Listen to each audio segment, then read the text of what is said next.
හරි තව විනාඩියෙන් පටන් ගමු. උපකාරක සේවාවන් ටික තියෙන්නේ.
හරි අපි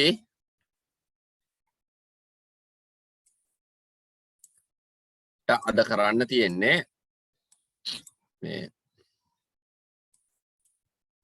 විශේෂ සාකච්ඡාවක්. හරිද?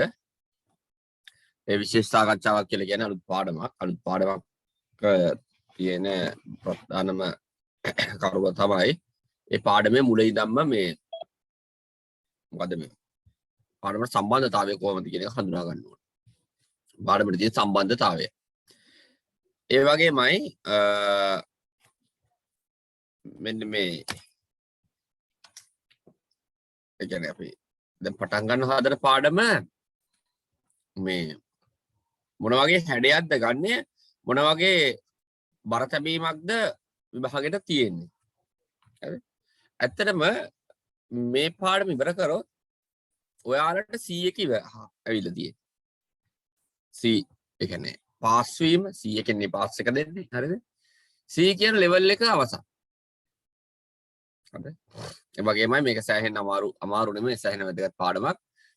පිටු 50 ගණක් තියෙනවා. මුළු පාඩම් මාලාවෙන්ම ඒ කියන්නේ පිටු 200ක් 250ක් තියෙනවා නම් පහෙන් එකක්ම තියෙන්නේ මේක. පහින් එකක් තියෙන්නේ මේක.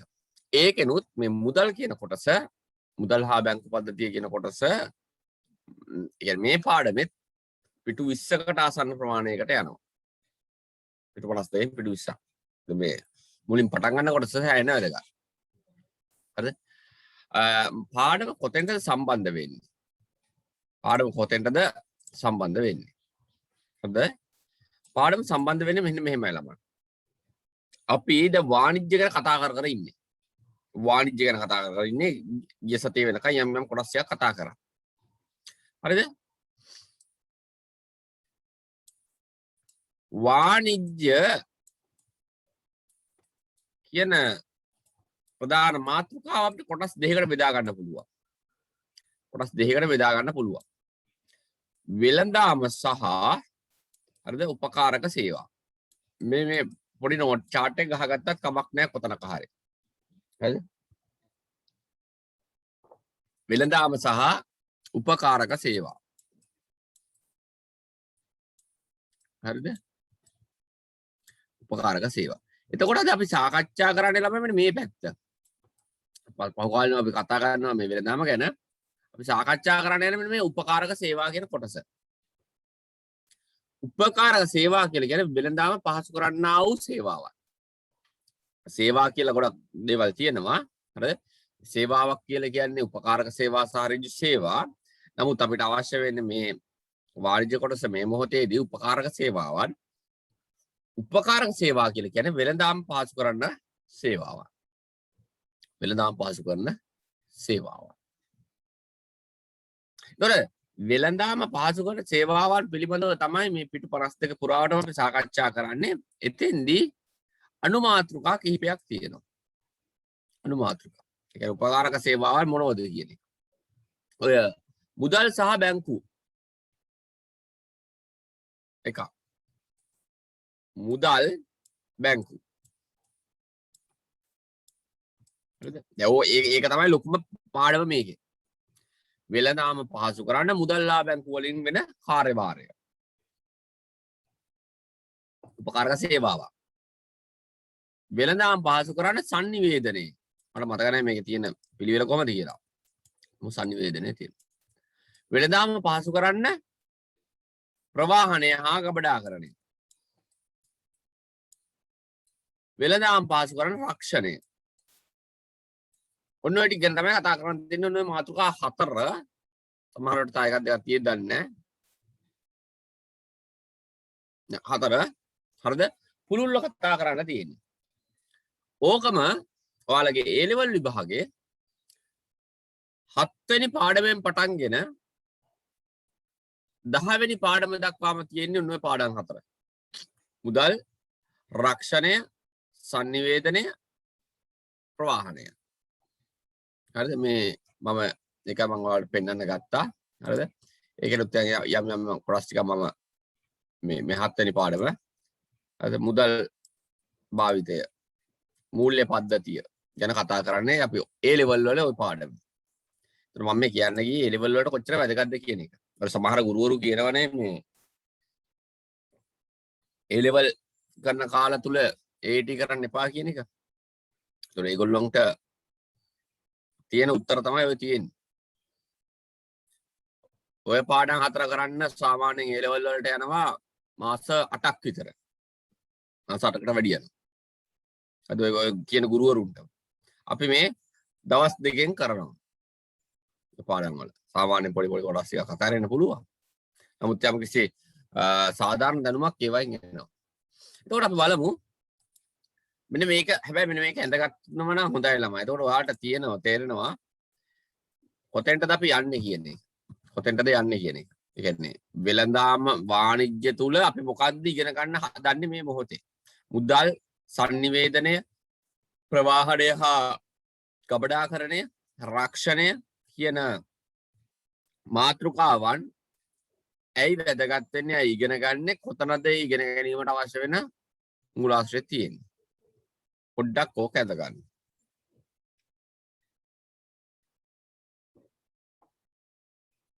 ගන්න ටියුට් එකෙන් පොඩ්ඩක් සරහනක් දාගත්තත් කමක් නැහැ.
බලමු පන්තිය කොහොමද දැන් මෙතන ඉඳන් ඉස්සරහට කරගෙන යන්නේ.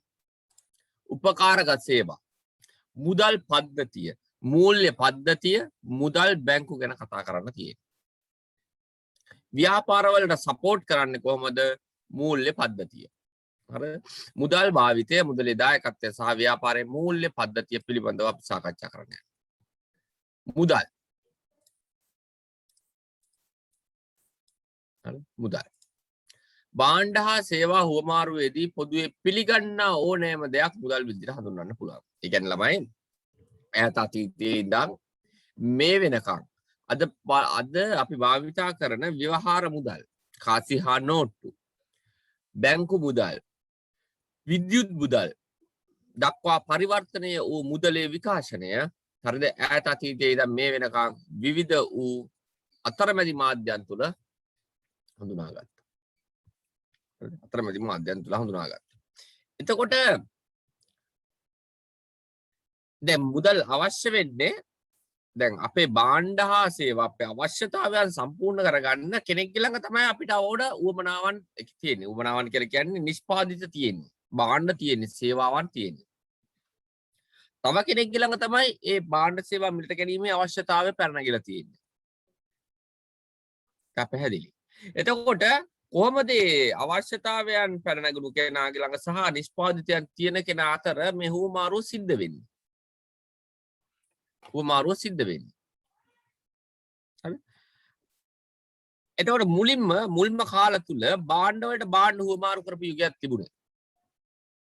මේ හුවමාරුව සිද්ධ වුණා මුලින්ම භාණ්ඩ වලට භාණ්ඩ හුවමාරු කරපු යුගයක්. හැබැයි ඊට පෙර තිබුණා ඍජු නිෂ්පාදන යුගයක්. ඍජු නිෂ්පාදන යුගයක්. ඍජු නිෂ්පාදනය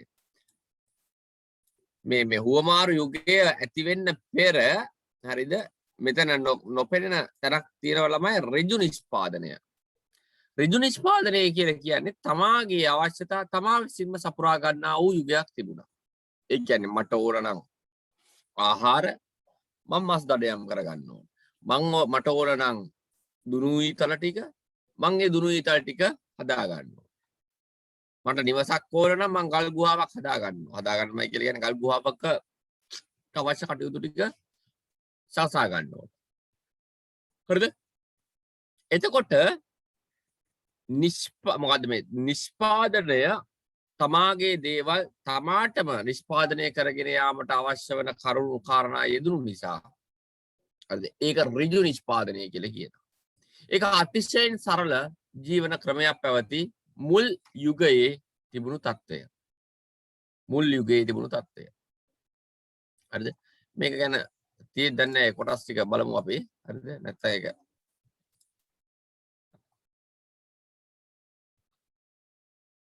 නෑ ඇත්තටම නෑ. හරිද? ඍජු නිෂ්පාදනය තුල හරිද? මිනිසාගේ අවශ්‍යතාවයන් සහ උවමනාවන් සම්පූර්ණ කර ගැනීම සඳහා වෙහෙස මහන්සියක් දැරුවත් තමයි. නමුත් ඒක සඵලදායී වුණේ නැහැ. සඵලදායී වුණේ නැහැ. ඊට පස්සේ මිනිස්සු පුරුදු වුණා අතිරික්ත භාණ්ඩයන් තියෙන මිනිස්සුන්ගේ ළඟට ගිහිල්ලා තමන්ගේ අවශ්‍යතාව උවමනා සම්පූර්ණ කරගන්න ඔවුන්ගේ භාණ්ඩ හා සේවා මිලට ගන්න. එතෙන්දී මගේ ළඟ තියෙන අතිරික්තය තව කෙනෙක්ගේ ළඟ තියෙන අතිරික්තයක් සමග හුවමාරු කරගත්තා. හුවමාරු කරගත්තා. ඒක භාණ්ඩ හුවමාරුව බාටාර් සිස්ටම් කියලා කියනවා. බාටාර් සිස්ටම්. හරි. ඒතකොට හැබැයි ඒකත් සඵලදායී වුණේ නැහැ. මම මේකේ මහ ලොකු දේවල් නැති නිසා කතන්දරේ විතරයි කියාගෙන යන්නේ. මොකද බාටාර් සිස්ටම් එකක් ක්‍රියාත්මක වෙන්න ළමයි යම් කොන්දේසි ටිකක් තියෙන්න ඕන හුවමාරු යුගයට අවශ්‍ය වෙන. ඒ කොන්දේසි සපුරන්න බැරි තැන හුවමාරු යුගයේ තිබුණු හුවමාරු ක්‍රමයක් අභාවයට ගියා. බාටාර් සිස්ටම් එක. මුලින්ම තිබුණා මෙතෙන්ට ඉස්සෙල්ලා හරිද? ඍජු නිෂ්පාදනය. හරිද? ඔයාලා මෙතන ලියාගත්තට කවන්න නැහැ ඍජු නිෂ්පාදනය. හරිද? ඒ කියන්නේ හුවමාරු යුගයට කලින් තිබුණු නිෂ්පාදනය. හරිද? හුවමාරු යුගයට කලින් තිබුණු නිෂ්පාදනය. ඒ ඍජු නිෂ්පාදනය කියලා කියන්නේ තමාගේ අවශ්‍යතාව වමනා තමා විසින්ම සපුරා ගැනීමට පෙළඹුණු යුගය. සටහනක් දාගත්තට කමන්නේ ඍජු නිෂ්පාදනය. තමාගේ අවශ්‍යතා හා වමනා තමා විසින්ම සම්පූර්ණ කරගන්න වෙහෙස මහන්සි වෙච්ච යුගය. හරිද? ඒක අභාවයට යනවා. ඒක අභාවයට ගිහිල්ලා භාණ්ඩ වලට භාණ්ඩ හුවමාරුව පටන් ගන්නවා. හුවමාරු යුගය. හුවමාරු යුගය. හරිද? මේ හුවමා ඊට පස්සේ එතන ඉඳන් එන්නේ හුවමාරු යුගය. හුවමාරු යුගයේ එක් අවස්ථාවක් තමයි ළමයි භාණ්ඩ වලට භාණ්ඩ හුවමාරුව. ඒ කියන්නේ හුවමාරුවේ කියලා කියන්නේ අයිතිය මාරු වෙනවා. අයිතිය මාරු වෙනවා. තමාගේ ළඟ තියෙන දෙයක් තව කෙනෙක්ගේ ළඟ තියෙන දෙයක් සමග හුවමාරු වෙනවා. එතකොට තමාගේ ළඟ තියෙන දේ ඒ අයට, ඒ අයගේ ළඟ තියෙන දේ තමාට, තමාගේ අයිතිය බවට පරිවර්තනය වෙනවා. භාණ්ඩ හුවමාරු යුගය. භාණ්ඩ හුවමාරු යුගය. භාණ්ඩ හුවමාරු යුගයේ ආරම්භය ලෙස හඳුන්වනවා. ඒ කියන්නේ භාණ්ඩ හුවමාරුව හුවමාරුවේ ආරම්භය, වෙළඳාමේ ආරම්භය බවට පත් වෙනවා. හරි? ස්වයංපෝෂිත නිෂ්පාදන ක්‍රමය කියලා කියන්නෙම හරිද? ඍජු නිෂ්පාදන ක්‍රමයටම. දැන් ඍජු නිෂ්පාදනය කිව්වත් වැරද්දක් නැහැ. ආව තියෙන්නේ. ඒක බිඳ වැටිලා වක්‍ර නිෂ්පාදනය. වක්‍රය කියලා කියන්නේ මොකද්ද? වෙන කෙනෙක් වෙනුවෙන්. ඉස්සෙල්ලා තමාගේ දේවල් තමාමයි නිෂ්පාදනය කරේ. දැන් වෙන කෙනෙක් වෙනුවෙන් තමයි නිෂ්පාදනය කරන්නේ. ඒ කියන්නේ වෙළඳපළ වෙනුවෙන්. වෙළඳපළ වෙනුවෙන්. වෙළඳපළ වෙනුවෙන් නිෂ්පාදනය කරන්න පටන් ගන්නවා.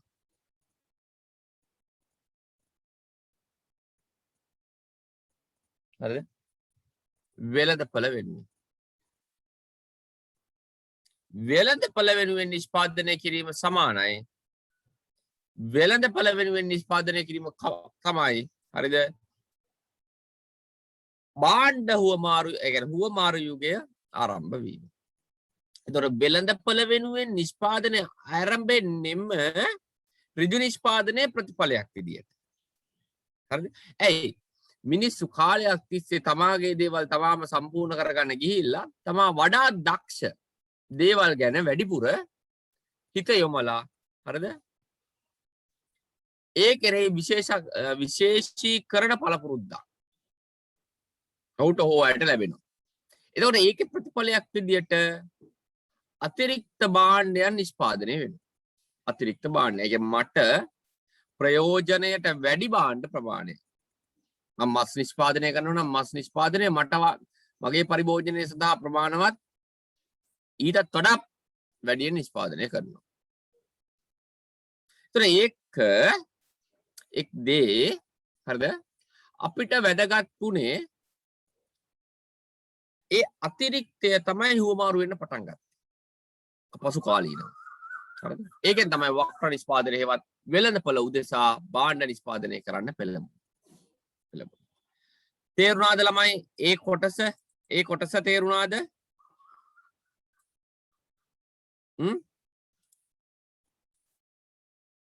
ඔව් සර්. අනේ හුවමාරු යුගය. දැන් හුවමාරු යුගයේ අවස්ථා කීපයක් තියෙනවා. දැන් හුවමාරු යුගයේ අවස්ථා කීපයක්. අතිරික්ත භාණ්ඩ වලට තව කෙනෙක්ගේ අතිරික්ත භාණ්ඩ මේක. භාණ්ඩ හුවමාරුව. බාටාර සිස්ටම්. භාණ්ඩ වලට භාණ්ඩ හුවමාරුව. භාණ්ඩ වලට භාණ්ඩ හුවමාරු කරන්න වෙන්නේ අතිරික්තයක් තිබුණොත්. එහෙම. හැබැයි භාණ්ඩ වලට භාණ්ඩ හුවමාරුවේ දී ප්‍රධාන කරුණු කිහිපයක් ඉටු වෙන්න ඕනකම තිබුණා. මොකද හරිද?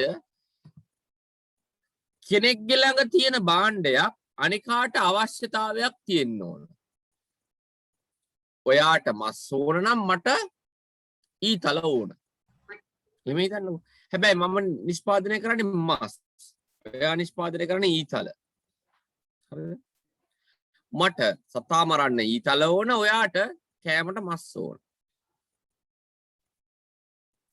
බැරි වෙලාවත් මට ඊතල ඕන වුණාට ඔයාට මස් ඕන නම් ඕනේ නැත්තම් මට ඊතල ටික හම්බ වෙන්නේ නැහැ. ඇයි ඔයානේ ඊතල ටික නිෂ්පාදනය කරන්නේ අතිරික්තය ඔයාගේ ළඟනේ තියෙන්නේ. ඒකට කියනවා දික සමපාතය. භාණ්ඩ හුවමාරු ක්‍රමයේ යුගය සම්පූර්ණ වෙන්න දික සමපාතයක් තියෙන්න ඕන.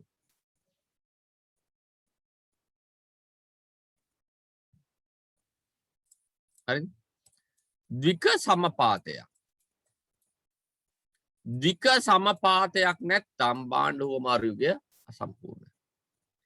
ඒ වගේම තියෙන්න ඕන ළමයි මේ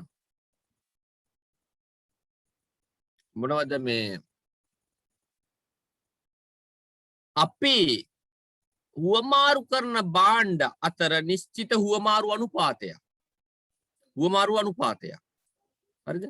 නිශ්චිත හුවමාරු අනුපාතයන් තියෙන්න ඕන. දැන් උදාහරණයක් විදිහට මගේ මස් කොච්චර ප්‍රමාණයකටද ඔයාගේ ඊතල හම්බ වෙන්නේ. ඒක නැත්තම් ඕක අසාර්ථක වෙන්නේ. ඒක නැත්තම් ඕක අසාර්ථක වෙන්නේ. හරිද?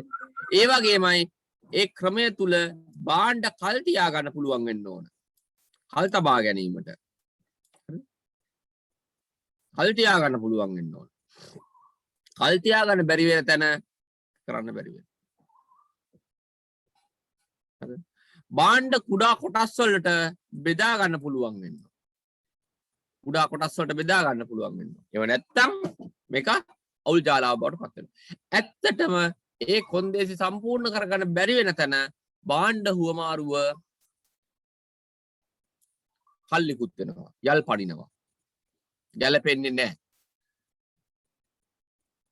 භාණ්ඩ හුවමාරු යුගය අසාර්ථක වෙන්න හේතුව නැත්නම් බාටාර් ක්‍රමය යල් පනින්න හේතුව කල්ලිකුත් වෙන්න හේතුව භාණ්ඩ හුවමාරු යුගයට අවශ්‍ය වෙන කොන්දේසි නොමැති වීම. කොන්දේසි නොමැති වීම. මෙන්න මෙතනින් ලියාගත්තත් කමක් නැහැ. හොඳයි? මෙතනින් ලියාගත්තත් කමක් නැහැ. භාණ්ඩ හුවමාරු යුගය නැත්නම් භාණ්ඩ හුවමාරු ක්‍රමය හරි සාර්ථක වීම සඳහා ලියාගන්න. භාණ්ඩ හුවමාරු යුගය සාර්ථක වීම සඳහා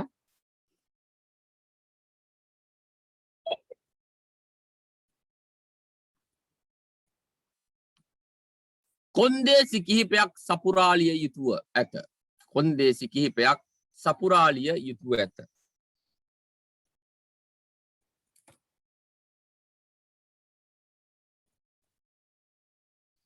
ඒක ඔක දාලා නැහැ. හොඳේ. ඒ ලෙවල් වලට වහනවා. කමන්නේ අපි දැනගන්න එපා. කොන්දේසි කිහිපයක් සපුරාලිය යුතුව ඇත. ඒවා නම් මෙතනින්ම ලියාගත්ත කමක් නැහැ. ඕම ගිහිල්ලා මේ මෙහෙම යන්න. දික සමපාතය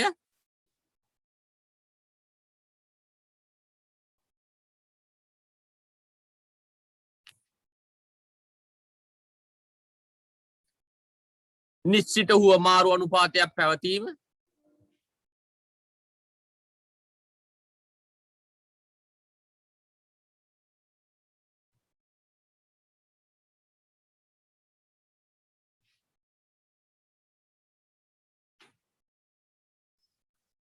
ගබඩා පහසු බඩයින භාණ්ඩ ගබඩා කර තැබීමේ පහසුකම් පැවතීම භාණ්ඩ ගබඩා කර තැබීමේ පහසුකම් පැවතීම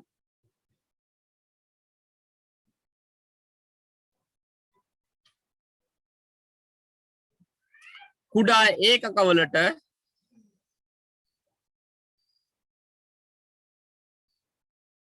බෙදා හැරීමේ පහසුව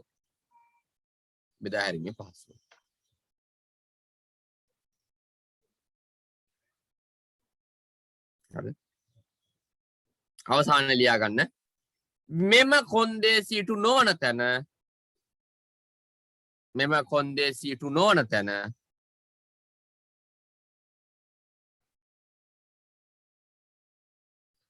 භාණ්ඩ හුවමාරුව නැත්නම් බාටාර් සිස්ටම් භාණ්ඩ හුවමාරුව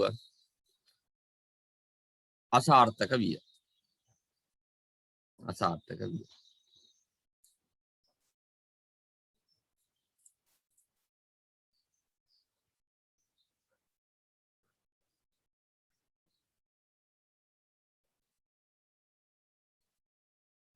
ළමයි මම මේ කියාගෙන ගියපු කතාවේ එක ප්‍රශ්නයක් අහන්න. ඒකට හරියට උත්තර දෙන්න පුළුවන් කෙනෙක් ඉන්නවා නම් කියන්නකෝ. භාණ්ඩ හුවමාරු ක්‍රමය බිහි වෙන්න පදනම් වෙච්ච සාධකය මොකද්ද? භාණ්ඩ හුවමාරු ක්‍රමය බිහි වෙන්න පදනම් වෙච්ච සාධකය මොකක්ද? කෙනෙකුට කියන්න පුළුවන්ද? භාණ්ඩ අතිරික්තයක් පැවතීම. very good. අතිරික්තයක් පැවතීම. ඒක තේරෙනවා කියලා කියන්නේ මම ඔය කියපු ඔක්කොම හැලලා තේරෙනවා. අතිරික්තය පැවතීම. නොතේරුණු ළමයෙකුට ඕන ලියා ගන්න පුළුවන්. හරිද? මෙතනින් භාණ්ඩ හුවමාරු යුගයක් බිහි වෙන්න පාදක වෙච්ච සාධකය අතිරික්තය. ඒක තේරුණා. එතකොට භාණ්ඩ හුවමාරු අසාර්ථක වුණා අර කියන කොන්දේසි නැති නිසා. ඔය මම දැන් කිව්ව කොන්දේසි ටික නැති නිසා. එහෙමනම් දැන් හුවමාරුව භාණ්ඩ හුවමාරුවයි අසාර්ථක වුණේ. ඒකෙන් පස්සේ හුවමාරුව සිද්ධ වෙන්න අවශ්‍ය වෙන විකල්පයක් හොයාගන්න ඕන උන්. වෙන විකල්පය. ඒක තමයි ළමයි හුවමාරුව විදියට යම් යම් මාධ්‍යයක්. හුවමාරුව විදියට යම් යම් මාධ්‍යයක් බිහි වුණා. ඒකේ ප්‍රධාන අවධිය තමයි හුවමාරුව ලෙස ද්‍රව්‍ය භාවිතා කරපු යුගය. මේ හුවමාරුවේ මේ ස්ටෙප්ස් එන්නේ මොනවද? පියවරයන්, විකාශන අධීරය. හරිද? හුවමාරුව විදියට දැන් මෙන්න මෙහෙමයි. එහෙමනේ. දැන් කෙනෙක් මස් හදනවා, කෙනෙක් ඊතල හදනවා, කෙනෙක් මොනවද තව මේ හට්ටි මුට්ටි වලන් ටික හදනවා, ධාන්‍ය හදනවා. දැන් අපි මෙච්චර කල් හරිද? ධාන්‍ය වලට මස් හුවමාරු කරගත්තා. අවශ්‍ය කෙනා යනවා, අවශ්‍ය තැනට යනවා, එයත් එක්ක ගනුදෙනු කරනවා. ඒ දෙන්න අතර සම්බන්ධතාව. හරිද? දැන් ඒක අසාර්ථක වුණයි කියලා මම කිව්වනේ භාණ්ඩ වලට භාණ්ඩ හුවමාරු. ඒකෙන් පස්සේ හුවමාරුවට ද්‍රව්‍ය භාවිතා කරන්න පටන් ගත්තා. හුවමාරුවට ද්‍රව්‍ය භාවිතා කරන්න. දැන් ඒ ද්‍රව්‍ය භාවිතා කරන්න හේතු උනේ හුවමාරුවේ භාණ්ඩ හුවමාරුව අසාර්ථක වෙච්ච නිසා. හුවමාරුව වෙනුවට ද්‍රව්‍ය. හරිද? මුල් කාල වකවානුව තුල දැන් හුවමාරුව වෙනුවට ද්‍රව්‍ය කියලා කියන්නේ මෙහෙමයි. හරිද? මේ භාණ්ඩ නෙමෙයි හුවමාරුව වෙනුවට පොදු මුදල් ලේඛකයේ විදියට ද්‍රව්‍ය. දැන් මෙයා මස්මයි හදන්නේ. මෙයා හදනවා දුනු ඊතල ආයුධ. මෙයා හදනවා වලං හට්ටි වලං පිගන්ටි. මෙයා වගා කරනවා, වගා කටයුතු කරනවා. හරිද? ඒ ආල බතල ටික මෙයා මේක. දැන් අර කියන කාරණාව අවුල ගියට පස්සේ මේ හැමෝගෙම ළඟ තියෙනවා මුදල් වෙනුවට භාවිතා කරන්න පුළුවන් දේවල්. එක්ක දුම්කල, ඇද්දල, සිප්පි කටු සහ ඔයින් එකක් ගන්නම් මම. මේක සහලුත් ගත්තා. හරිද? සහ. දැන් මේ පොදු ඒකකය, පොදු ද්‍රව්‍ය ඒකකය උදාහරණයක් විදිහට දුම්කොළ ගමුකෝ. දුම්කොළ. දුම්කොළ මෙයාගේ ළඟක් තියෙනවා හරියට දැන් අපේ හැමෝගෙම ළඟ රුපියල් 7 තියෙනවා වගේ. මෙයාගේ ළඟක් තියෙනවා. මෙයාගේ ළඟක් තියෙනවා. මෙයාගේ ළඟක් තියෙනවා. මේ දුම්කොළ පොදු මුදල් ලේඛකයේ විදියට මේ ඔක්කොම පිළි අරගෙන තියෙනවා. පිළි අරගෙන තියෙනවා. එතකොට දැන් අපි හිතමුකෝ මෙයා මස් රාත්තලක් දෙන්නේ දුම්කොළ දෙකකට. මෙයාගේ ළඟ දුම්කොළ තියෙනවා නම් මෙයාට ගිහිල්ලා මස් ගන්න පුළුවන්. මෙයා දුනු ඊතල ටික දින්නේ දුම්කොළ එහෙකට. හරි. මෙයා හට්ටි මුට්ටි වලන් ටික දෙන්නේ හරිද? දුම්කොළ 4කට 5කට. අල බතල ටික දෙන්නේ දුම්කොළ භාගයකට. හරිද? එතකොට මෙයාගේ කැමැත්ත අපිට ඕන නෑ. ඒ කියන්නේ අපේ කැමැත්තත් එක්ක ගැලපෙනවද කියලා අපි සල්ලි දෙනවා නම් භාණ්ඩ ගන්න පුළුවන් වගේ දුම්කොළ දෙනවා නම් ඒ කාලේ ඒ භාණ්ඩ ගන්න පුළුවන්. භාණ්ඩ වලට භාණ්ඩ හුවමාරු වෙච්ච මේ හුවමාරු මාධ්‍ය ලෙස ද්‍රව්‍ය භාවිතා වෙච්ච යුගය. ඒකට උදාහරණ මේවා. ඒක තේරුණාද ළමයි? ටක් ගාලා උත්තරේ ඕන. තේරුණාද? ඔව් සර්. හරි. ඒකත් අසාර්ථක වුණා. දැන් මෙහෙම හිතන්නකෝ දරුවෝ. දුම්කොළ ටික තියාගෙන ඉන්නකොට ඒක නැස්ස වෙනවා. හාල් ටික තියාගෙන ඉන්නකොට ගුල්ලෝ ගහනවා. හරිද? සිප්පි කටු ඕන තරම් තියෙනවා සමහරුන්ට හොයාගන්නම නැහැ දැන්. මුහුද ආශ්‍රිතව ඉන්න අයට සිප්පි කටු ඕන තරම් තියෙනවා. නමුත් ගොඩබිම ඈතට යන්න ඒව නැහැ.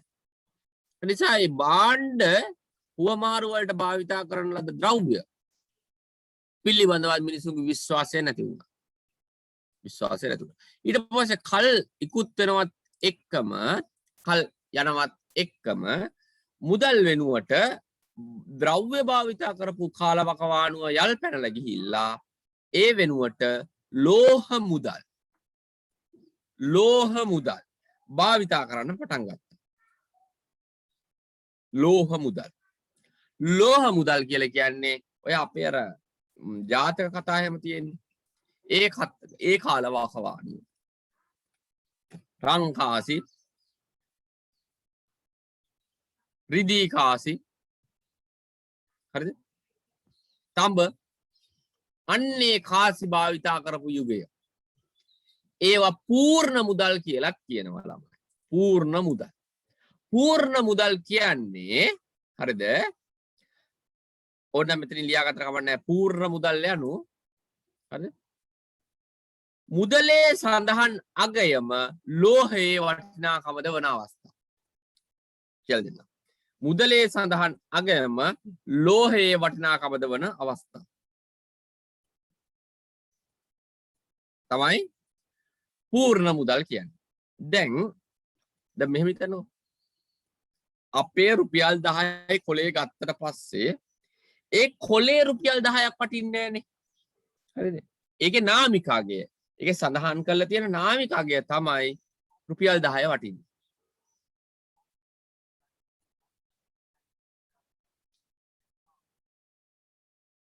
හරිද? එහෙම නැතුව රුපියල් 10ක් වටින්නේ නෑ අර කොලේ. අපි දැන් කොලේට අදාළව නෙමෙයිනේ ගන්න. ඒක නාමිකාගය. කියන්ද? හෙලෝ.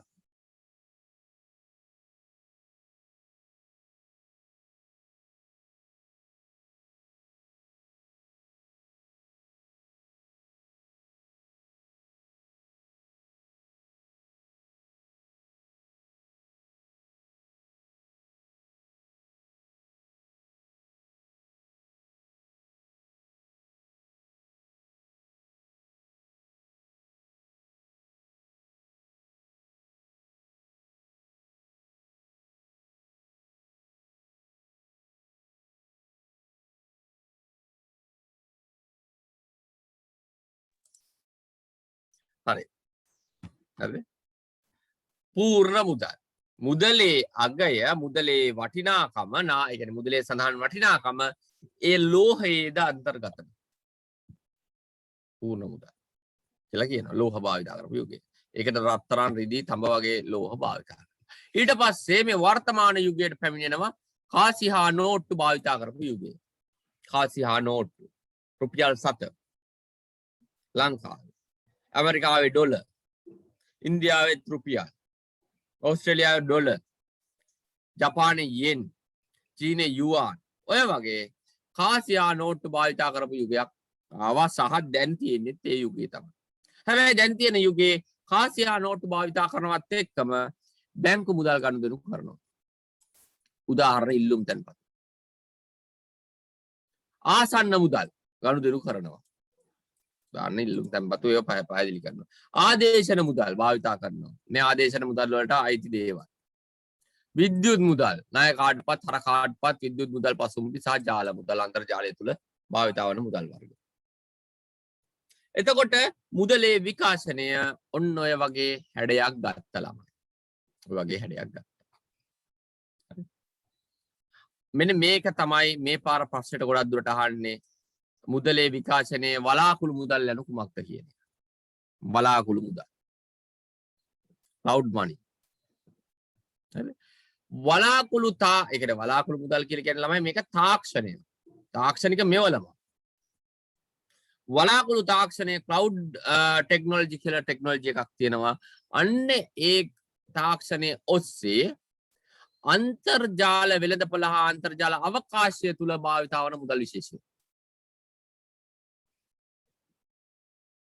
හරි වලාකුළු මුදල් කියන්නේ වලාකුළු තාක්ෂණය මගින් අන්තර්ජාල වෙළඳපොළ තුල සහ අන්තර්ජාල අවකාශය තුල භාවිතා වන මුදල් විශේෂය ඒ මුදල් වලින් තමයි ගනුදෙනු පියවීම කරන්නේ.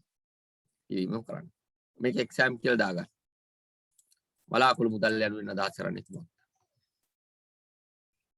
මුදලේ විකාශනය. තේරුණාද ළමයි? තේරුණාද?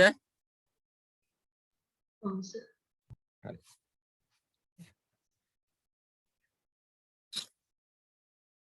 දැන් අපි කතා කරමු ඔය වර්තමානයේ භාවිතා වෙන මුදල් ඇයි මෙච්චර කල් භාවිතා වෙන්නේ? ඒක හොඳ මුදලක ලක්ෂණයන් අන්තර්ගතද? හොඳ මුදලක් යනු හරිද? හොඳ මුදලක් යනු නිකම් ව්‍යවහාර වචනයක් පමණක් නොව ඒකේ යම් යම් අර්ථයන් තියෙනවා. පළවෙනි දේ තමයි හොඳ මුදලක් පොදු පිළිගැනීමක් තියෙනවා. මමත් පිළිගන්න ඕන, ඔබත් පිළිගන්න ඕන, රටේ ජනතාවත් පිළිගන්න ඕන, රජයත් පිළිගන්න. විශේෂයෙන්ම රජයේ අනුමත වෙන්න ඕන. රජයේ වගකීමක් සහිතව තමයි ඉන්න ඕන. රජය විතරයි හොඳ මුදලක් නිකුත් කරන්න පුළුවන්. රජයට විතරයි. රජය වෙනුවෙන් ලංකාවේ කවුද මුදල් නිකුත් කරන්නේ? එළමයි මුදල් නිකුත් කිරීමේ බලධාරී ආයතනය කවුද? ශ්‍රී ලංකා මහා බැංකුව. මහා බැංකුව. සෙන්ට්‍රල් බැංක් එක. සෙන්ට්‍රල් බැංක් එක වෙනුවෙන් මුදල් අච්චු ගහනවා තෝමස් දිලාරු කියලා කම්පැනි එක. සහ ද මින්ට් කියන කම්පැනි එක. කාසිහා නෝට්ටු අච්චු ගහන්නේ ලංකාවේ මහා බැංකුව නියෝග කරාට පස්සේ ද මින්ට් සමාගම. හරිද? තෝමස් දිලාරු කම්පැනි එක ඔය කැලණියේ තියෙන මට මතක විදියට. හරිද? ඒක නෝට් අච්චු ගහලා දෙනවා මුද්‍රණය කරලා දෙන්න. හැබැයි මුද්‍රණය කිරීමේ බලධාරී ආයතනය සෙන්ට්‍රල් බැංක් එක. මධ්‍යම බැංකුව. හරි. එතකොට පොදු පිළිගැනීමක් තියෙන ඒ කියන්නේ ඒ ලක්ෂණය ලැබෙන්නේ ළමයි රජය විසින් ජනතාවට ඒ කියන්නේ රජය විසින් පිළිගන්න ඕන. මේක මුදල් ඒකකයක් කියන්නේ. හරිද? එතකොට ජනතාව පිළිගන්නේ. සර්ව ප්‍රතිග්‍රහිතාවය කියලා වචනයට මේ පොදු පිළිගැනීමේ කියන කාරණාව තියෙනවා. සමස්තය පිළිගන්නවා. ඒක කුඩා ඒකක වලට බෙදන්න පුළුවන්. දැන් උදාහරණයක් විදියට 725 ඉඳන් 705 ඉඳන් සමහර වෙලාවට 7ක් තියෙනවා. 7 ඉඳන් රුපියල් 5000 දක්වා කාසිහා නෝට්ටු අපේ ළඟ තියෙනවා. දැන් ඔය 7 භාවිතා නුනට කරන්න දෙයක් නැහැ. එනවනේ. හරි. ඒ බවලංගු කරපු මුදල් නෙමෙයි. ඒක තියෙනවා. කුඩා ඒකක ඕනෑම වටිනාකමක් ගෙවීම හැකිවන පරිදි හරිද මුදල භාවිතා කරන්න පුළුවන්. ගෙන යාමේ පහසුව බාර අධික ඉතා පහසු දෙයක් නොවෙන්න ඕන. පහසුවෙන් හඳුනා ගන්න පුළුවන් වෙන්න ඕන. අපිට දැන් රුපියල් 100 කොලේ රුපියල් 1000 කොලේ 5000 කොලේ පහසුවෙන් හඳුනා ගන්න පුළුවන් වෙනවල. මිනිස්සුන්ට පහසුවෙන් මුද්‍රණය කරන්නවත් අනුකරණය කරන්නවත් බැරි වෙන්න ඕන. ඒවයි විශේෂිත ලක්ෂණයන් තියෙන්න ඕන. මේ මම මේ සටහන සංගරාව මේ සටහන සංගරාව හරිද? ඔය රුපියලේ ගමන් මග කියලා ඒ සටහන සංගරාවේ පැහැදිලි කරලා තියෙන්නේ. ඒකේ තියෙනවා ළමයි මේ හරි ආසයි කියවන්න මේ මුල්ම කාලවකවානුවේ ඉඳන් හරිද වර්තමාන මුදල් දක්වා පරිවර්තනය වීමට අදාළ වෙන මොකද්ද මේ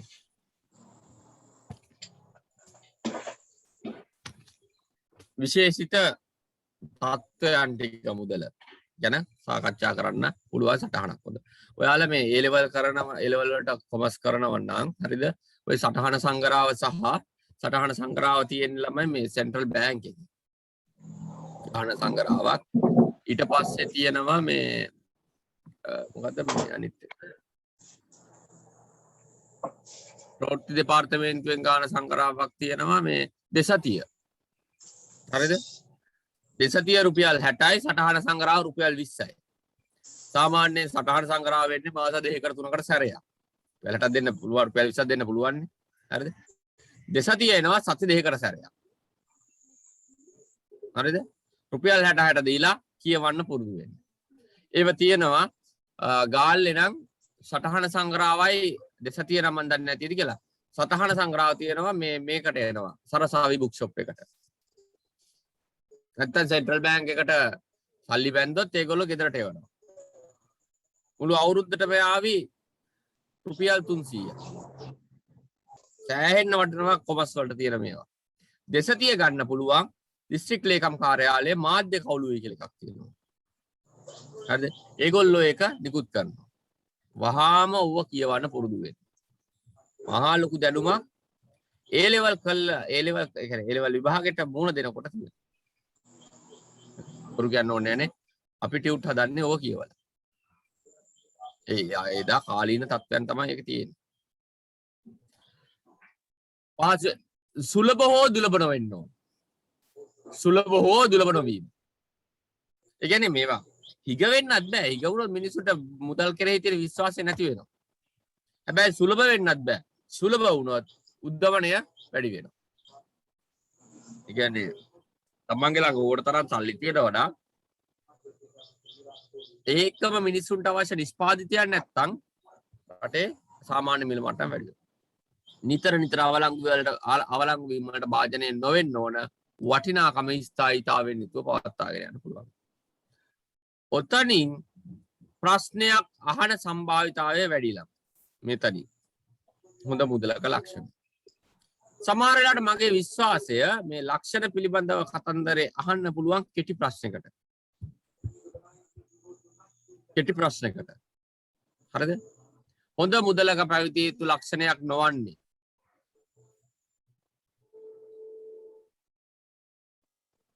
හරිනේ? ප්‍රශ්නයක් එන්න පුළුවන්. මෙතනින් ප්‍රශ්න කීපයක් එනවා ඒකයි. මුදලේ කාර්ය. මුදලේ කාර්ය. තමයි මුදලේ කාර්ය කතා කරන්න ඉස්සෙල්ලා අපි බලාගමු විනාඩි 2ක් තුල මෙන්න මෙතෙන්ට ඒ කියන්නේ මේ මොහොත වෙනකන් කතා කරපු කතන්දර ටික.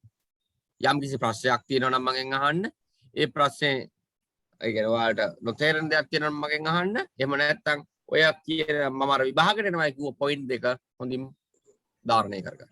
ධාරණය කරගන්න. විනාඩියක් එකමාරක් දෙන්න.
හරි.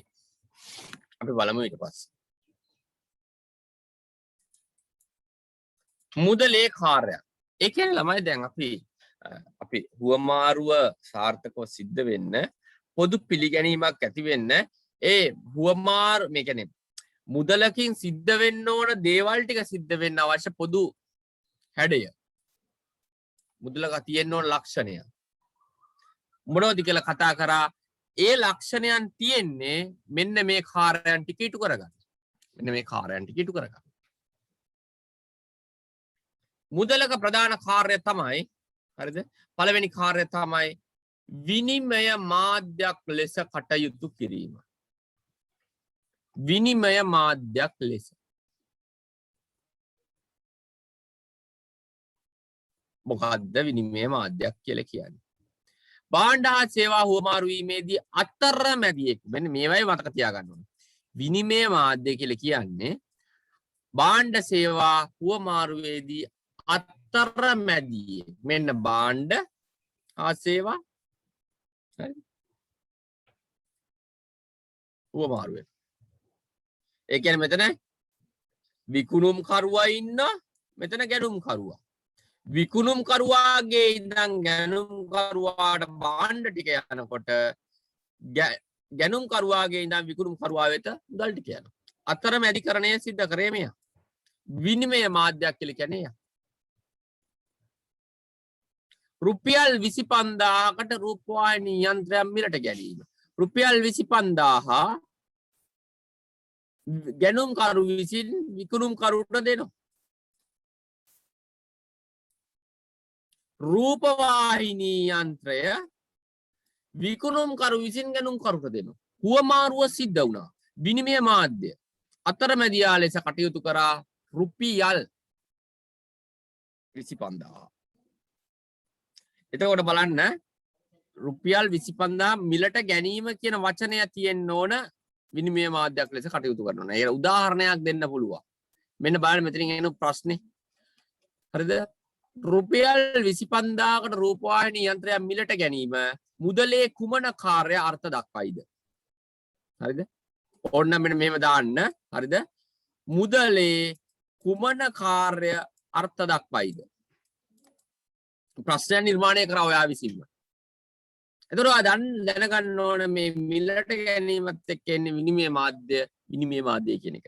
එහෙම ප්‍රශ්නයක් අහන්න පුළුවන්. කෙලිම අහන්න පුළුවන් මුදලේ කාර්යයන් මොනවාද? හරිද? එහෙම නැත්නම් මුදලේ කාර්යයන් නිදසුරක් සහිතව නිදර්ශනයක් සහිතව ප්‍රායෝගික භාවිතය තුළ හඳුනා ගන්න පුළුවන් වෙනවා. විනිමය මාධ්‍ය. ප්‍රශ්නේ එන හැටිත් කියනවා ළමයි. තේරුණාද ඒක? තේරුණාද? ඔව් සර්. දෙවනි එක වටිනාකම මැනීමේ මිනුම් දණ්ඩක්. අන්න දැන් අපි එක හුවමාරු කතන්දරේ කරා වටිනාකම් මනිනවා. පාල් කිලෝ එකක් රුපියල් 80යි. පාන් ගෙඩියක් 50යි. ඒ කියන්නේ දෙයක් මිල නියම වෙන්න කරන්න පුළුවන් හැකියාව තියෙන්න ඕන මුදලට. නව කතා පොතක් රුපියල් 450යි. මේ මිලට ගැනීමක් නෙමෙයි. ඒක තුල තමයි අපි තීරණ ගන්නෙ. පන්ති ෆීස් එක මෙච්චරයි. බස් ගාස්තුව හරේ අතහවල් තැන ඉඳන් අහවල් තැනට මෙච්චරයි. වටිනාකම මනින්න පුළුවන් ආකාරයේ දෙයක් තිබිය යුතුයි. මුදලේ ඒකකයක් ගුණාංගයක් තියෙන්න ඕන. වටිනාකම් මැනීමේ මිනුම් දණ්ඩක් ලෙස ක්‍රියා කරන්න. ඒකට මේකත් අහන්න පුළුවන් ළමයි. නවකතා පොතක මිල රුපියල් 450යි මේක සම්බන්ධව මුදලේ කුමන කාර්ය අර්ථ දක්වයිද? ඔය වචනේ දීලා. දැන් තේරෙනවනේ. මුදලේ ප්‍රධාන කාර්යයන් දෙකක් ඉගෙන ගත්තා. වටිනාකම මනින්න පුළුවන් මිනුම් දණ්ඩක් ලෙස කටයුතු කිරීම සහ විනිමය මාධ්‍යයක් ලෙස කටයුතු කිරීම. තව එකක් තියෙනවා. විලම්බීත ගෙවුම් මාධ්‍යයක්. විලම්බීත. මේකේ මේ වචනෙන් තේරෙන්නේ නැහැ මොකද්ද කියන්නේ කියන එක ටික දවසක් ඕක අධ්‍යයනය කරනකොට තමයි ඕක මේ Tamanට සමීප වෙන්නේ ඔය වචනේ. විලම්බීත ගෙවි මාධ්‍යයක් විදියට. දැන් අපි මේ වකවානුව තුල ණය ගනුදෙනු කරනවා. ණය. හරිද? ණය ගනුදෙනු කිරීමේ හැකියාව තියෙන්නේ මෙන්න මේ මුදලේ මේ කාර්යය ඉටු වෙන නිසා. මම ගිය අවුරුද්දේ ඔයාගේ ණයක් අරගන්නවා රුපියල් 5000ට. ගිය අවුරුද්දේ රුපියල් 5000කට. ඒතර හිතන්නකෝ ගිය අවුරුද්දේ රුපියල් 5000න් ගන්න පුළුවන් භාණ්ඩ හා සේවා ප්‍රමාණය. හැබැයි ඒ ප්‍රමාණයම අද මට ගන්න පුළුවන්ද? මම අද තමයි ඔයාට ණය බේරන්න පටන් ගන්න දෙන්නේ. හරිද? අද ඒ රුපියල් 5000න් ඔයාට අර කියන භාණ්ඩ හා සේවා පැස ගන්න බෑ. මොකද මුදල පිරිහිලා. නැත්තම් මිල ගණන් වෙනස් වෙලා. ඒක නිසා ඔයා මට කියනවා නෑ. ඔයාගේ 5000ත් එක්ක ඒ 5000 තියාගෙන හිටපු කාලේට අවශ්‍ය පොලියක් දෙන්න මට. පොලියක් දෙන්න. එතකොට අර මට වෙන අවාසිය අවම වෙනවා. විලම්බීත ගෙවුම් ක්‍රමය. ණය ගනුදෙනු පියවීම සඳහා හරිද භාවිතා කළ හැකි වීම. අනාගත ගෙවීම සඳහා වර්තමානයේ ගිවිසුම් වලට එළඹෙන්න පුළුවන්. ඔය විලම්බීත ගෙවීම් මාධ්‍යයක් ලෙස මුදල කටයුතු කිරීම නිසා තමයි අපිට බැංකු ණය ගන්න පුළුවන්. බැංකු වල කාර්යයන් කරගෙන යන්න පුළුවන්. විලම්බීත ගෙවීම් මාධ්‍යකට අනාගත ගෙවුම් මාධ්‍යයක් කියන වචනේත් කියනවා. මෙන්න පසුගිය මාසයේ පියල්ගෙන් ගත් රුපියල් 25000ක මුදල අද දින ගෙවා දැමීම ගෙවල් දමනකොට ඒකට අදාළ පොලියක් එක්ක. එතකොට මෙතන ණය ගනුදෙනුව කියන කාරණාවයි තියෙන්න ඕන. පසුගිය මාසයේ ණය ගනුදෙනුව. හරිද? දැන් ප්‍රධාන කාර්යයන් තුනක් කතා කරනවා. විනිමය මාධ්‍ය, හරිද? විලම්බිත ගෙවුම් මාධ්‍ය, වටිනාකම මැනීමේ මිනුම් දණ්ඩක් වීම. අවසාන මාධ්‍ය. වටිනාකමේ සන්නිධිය. වෙන මොනවත් ඕනේ ඔයා දන්න නිධියක් කියන එකේ තේරුම. නිධියක් කියන්නේ එකතු කිරීම. එකතු වෙලා තියෙන තැන. ඔක සන්නිධියක් කියන එක තව පොඩ්ඩක් වචනය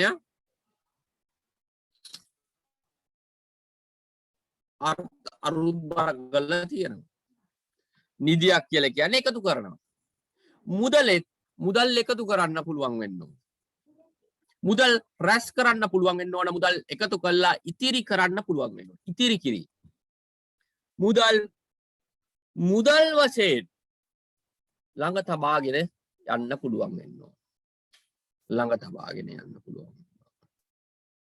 හරිද? මේ ඉතිරි කිරීම. ඉතිරි කිරීමේ කටයුතු මුදලින් කරන්න පුළුවන් බැවින් ඒක සන්නිධියක් කියන වචනය තුල අපි අර්ථ දක්වනවා. මුදලේ ප්‍රධාන කාර්යයන් එකක් තමයි වටිනාකම සන්නිධිය. උදාහරණ රුපියල් 1000ක මුදලක් ඉතිරි කිරීම. ප්‍රධාන මුදලේ කාර්යයන් 4යි. 4න් ප්‍රශ්නයක් එනවමයි ලකුණක දෙකක හෝ. හරිද? එතකොට ඒක නිදසුන් එක්ක සහායකයේ අර්ථ දැක්වීමත් එක්ක වෙන වෙනම මතක තියාගන්න. විනිමය මාධ්‍ය වටිනාකම රැස් කරන්න පුළුවන්. විලම්බිත ගෙවුම් ක්‍රමය වටිනාකම මනින්න පුළුවන්.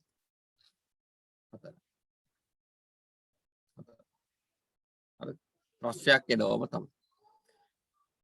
තේරුණාද ළමයි? තේරුණාද?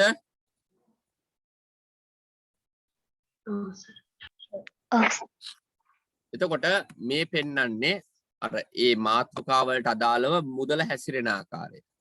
මුදලේ කාර්යයන් තුලින් ඒ කාර්යයන් වලින් මෙන්න ළමයි සමහර වෙලාවට ප්‍රශ්නය නිර්මාණය වෙන්න පුළුවන් මෙතනත් එක්ක. හරිද? විනිමය මාධ්‍යයක් ලෙස කටයුතු කිරීම යන්නේ අදහස් කරන්නේ කුමක්ද? එහෙම විනිමය මාධ්‍යයක් ලෙස කටයුතු කිරීම මුදලට හැකි නිසා ඒක මුදලට විනිමය මාධ්‍යයක් ලෙස කටයුතු කිරීමේ හැකියාව පවතින නිසා ඒ තුල ලැබෙන වාසි සාගත තත්ත්වයන් මොනවද? වැදගත්කම් මොනවද? හරිද? මෙන්න විනිමය මාධ්‍යයක් ලෙස කටයුතු කිරීමේ වාසි. භාණ්ඩ හුවමාරු ක්‍රමයේ පැවති දුෂ්කරතාවයන් ඉවත් වෙනවා. ප්‍රශ්නයක් නැහැ. භාණ්ඩ හුවමාරු ක්‍රමයේ තියෙන දුෂ්කරතාවයන් ඉවත් වෙනවා. හරිනේ? පළවෙනි එකම තමයි භාණ්ඩ හුවමාරු ක්‍රමයේ තිබුණු දුෂ්කරතාවය තමයි ළමයි ධික සමපාතයක් නොමැති වීම. අර අනිත් කාරණු ටිකත් එක්ක. වටිනාකම මනින්න බැරි වුණා. නිශ්චිත හුවමාරු අනුපාතයක් තිබුණේ නැහැ. අන්න ඒවා ඒක ඔයාලා ලියාගත්තා. හරිද? ඒවයි ඉවත් වුණා. හුවමාරු පහසු වීම හා කාර්යක්ෂම වීම. හුවමාරු පහසුයි කාර්යක්ෂම ලෙස තියෙනවා. විශේෂීකරණයට හා ශ්‍රම විභජනයට මඟ පෑදීම. ආර්ථික නිෂ්පාදන කටයුතු ප්‍රසාරණය වීම. විනිමය මාධ්‍යයක් හේතුවෙන් මුදලේ කාර්ය තුළ තියෙන විනිමය මාධ්‍යයක් හේතුවෙන් ලබා ගන්න පුළුවන් වාසි. වටිනාකම් මැනීම. දැන් ඕනනම් ළමයි ඔයාලා ඉගෙන ගන්නවා කියන්නේ මොකද්ද? මේකට දාගන්න උදාහරණ. උදාහරණ දාලා තේරුම් ගන්න.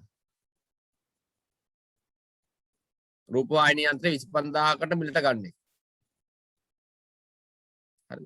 එතකොට මේ තව රූපවාහිනී යන්ත්‍රය කැමති තව එක්කෙනෙක් ඉන්න ඕනේ නැහැ. එයාගේ ළඟ අතිරික්ත භාණ්ඩ තියෙන්න ඕනේ නැහැ. සල්ලි තිබුණනම් ගත්තා. උවමාරු පහසුනා කාර්යක්ෂම වුණා. හරි. විශේෂීකරණය ඒ කියන්නේ මොනවද? රූපවාහිනී හදන මනුස්සය රූපවාහිනීමයි හදන්නේ.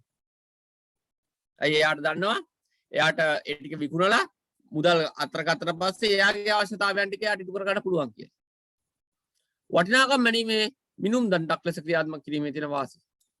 ආර්ථික ගනුදෙනු ගිණුම් ගත කරන්න පුළුවන්. දැන් උදාහරණයක් විදිහට ගිණුම්කරණය බිහි වෙන්නේ මෙන්න මේක නිසා. ගිණුම්කරණය. ඔයාලා දැන් ගිණුම්කරණය තුල කරන්නෙම මුදලින් මනින්න පුළුවන් දත්තයන්නේ ඔය ගිණුම්කරණය තුල හඳුනා ගන්න. ඔය මනෝත්සර්ග කරන්නේ. එතකොට ඒක අපිත් එක්ක සම්බන්ධ වෙන්නේ. හරිද? ඒක අපිත් එක්ක සම්බන්ධ වෙන්නේ කොහොමද? මුදලේ ප්‍රධාන කාර්යයක් තමයි වටිනාකම් මනින්න පුළුවන්. රුපියල් ලක්ෂයක ගනුදෙනු සිද්ධ වෙලා තියෙන මේ මාසෙට. රුපියල් 50000ක වියදම් වෙලා තියෙනවා. ලාභය 50000යි. මනින්න පුළුවන්. මනින්න පුළුවන්. ආර්ථික ගනුදෙනු ගිණුම් ගත කරන්න පුළුවන්. ඒ වගේම තමයි මේක ළමයි ව්‍යාපාරිකයන්ගේ පැත්තේ. සහ රජයේ පැත්තෙන් බදු අය කිරීම වලට අදාළ වෙනවා. තව එකක් තමයි පාරිභෝගික පැත්තෙන් මේක තියෙන වාසිය. භාණ්ඩවල හා සේවාවල වටිනාකම සංසන්දනය කරලා ගන්න පුළුවන්. සුදුහාල් කිලෝ එකක් මෙච්චරයි, කැකුළුහාල් කිලෝ එකක් මෙච්චරයි, නාඩු මෙච්චරයි, සම්බ මෙච්චරයි, කීරි සම්බ මෙච්චරයි. වඩාම සංසන්දනය කරන්න පුළුවන්. ආර්ථිකයේ ගනුදෙනු පහසු වෙනවා. ආර්ථික සම්පත් කාර්යක්ෂම බෙදෙනවා. ආර්ථික සම්පත් කාර්යක්ෂම බෙදෙනවා. හරිද? දැන් ඒකටත් දාගන්න අර නිදර්ශනේ ඒකත් එක්ක සංසන්දනය කරා. විලම්බිත ගෙවුම් මාධ්‍ය ණය ගනුදෙනු පිළිබඳව ඒ වචනේ එනවත් එක්ක මේක යන්නේ. ණය ගනුදෙනු පිළිබඳව. අනාගතයේදී කරන ගෙවීම් සම්බන්ධව හරියට නිශ්චිත කොන්දේසි සහගතව කටයුතු කරන්න පුළුවන්. මම බැංකුවෙන් ණයක් ගන්න යනවා.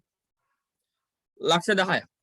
ලක්ෂ 10ට ගෙවන්න ඕන පොලිය, ගෙවිය යුතු වාරිකය කවද්ද ගෙවල ඉවර කරන්නේ? විලම්බිත ගෙවුම් මාධ්‍යයක් ලෙස කටයුතු කරන නිසා තියෙන වාසිය. අනාගතයේ කරන ගෙවීම් මනින්න පුළුවන්. පොලිස් සහිතව ණය බේරුම් කරන්න පුළුවන්. පොලිස් සහිතව. ඉවරයි. හරිද? ඒවයි වාර්තා තියාගන්න පුළුවන්.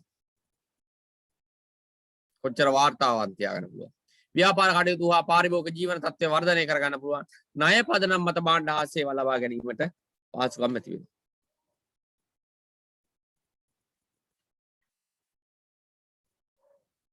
හරිද? පහසුකම් ඇති වෙනවා.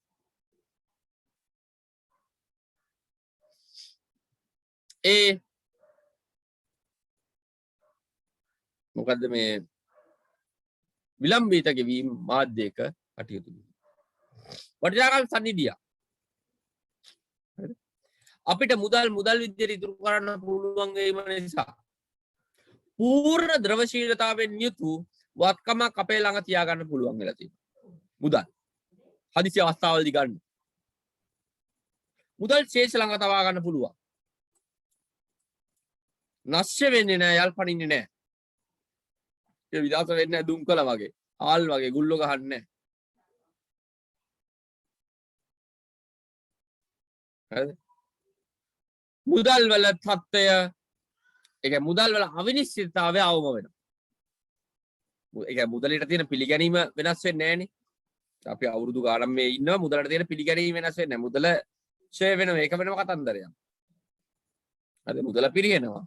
ගමනෙත් එක්ක ඒක නෙමෙයි මම කියන්නේ අවිනිශ්චිතතාවයක් නැහැ. වටිනාකම් සම්නිධිය ලෙස කටයුතු කිරීමේ තියෙන වාසිය.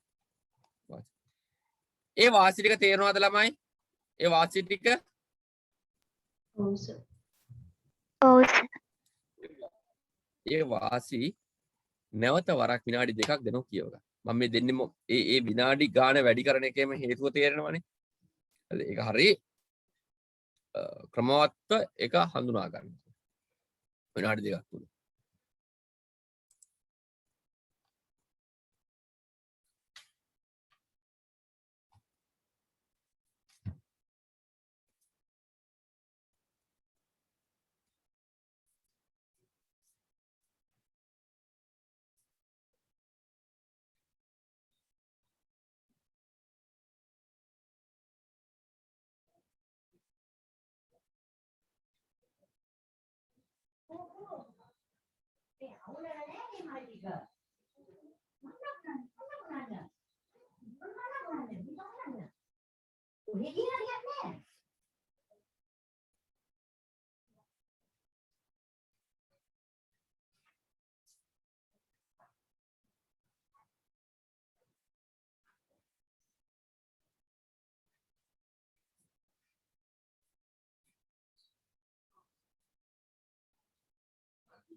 හරි. හරි. විවිධ මුදල් වර්ග. ලංකාවේ ලෝකයේ භාවිතා වන විවිධ මුදල් වර්ග. හරිද? අපි මොනවද කියලා බලමු. ඒතකොට ළමයි මේකෙදි බලා ගන්න ඕන මේ ඒකේ අර්ථ දැක්වීම සහ ඒකට අන්තර්ගත වෙන මුදල් මොනවද කියන එක.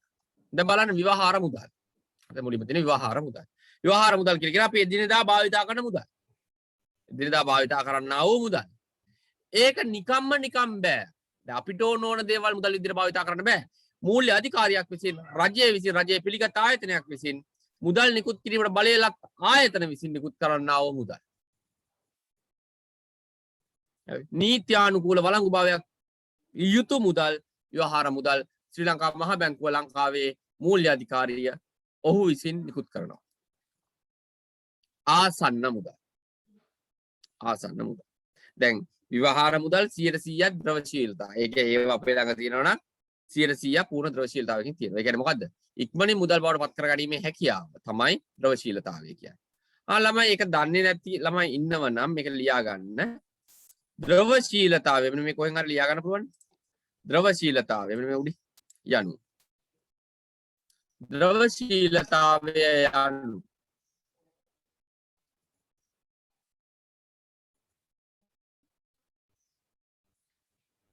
ඉක්මනින් සහ පහසුවෙන්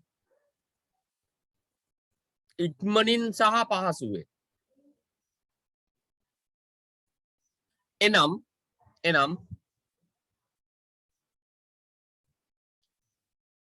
අවම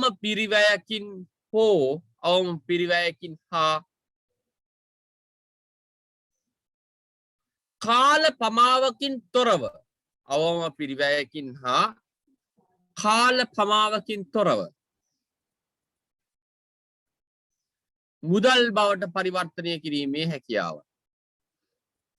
මුදල් බවට පරිවර්තනය කිරීමේ හැකියාව.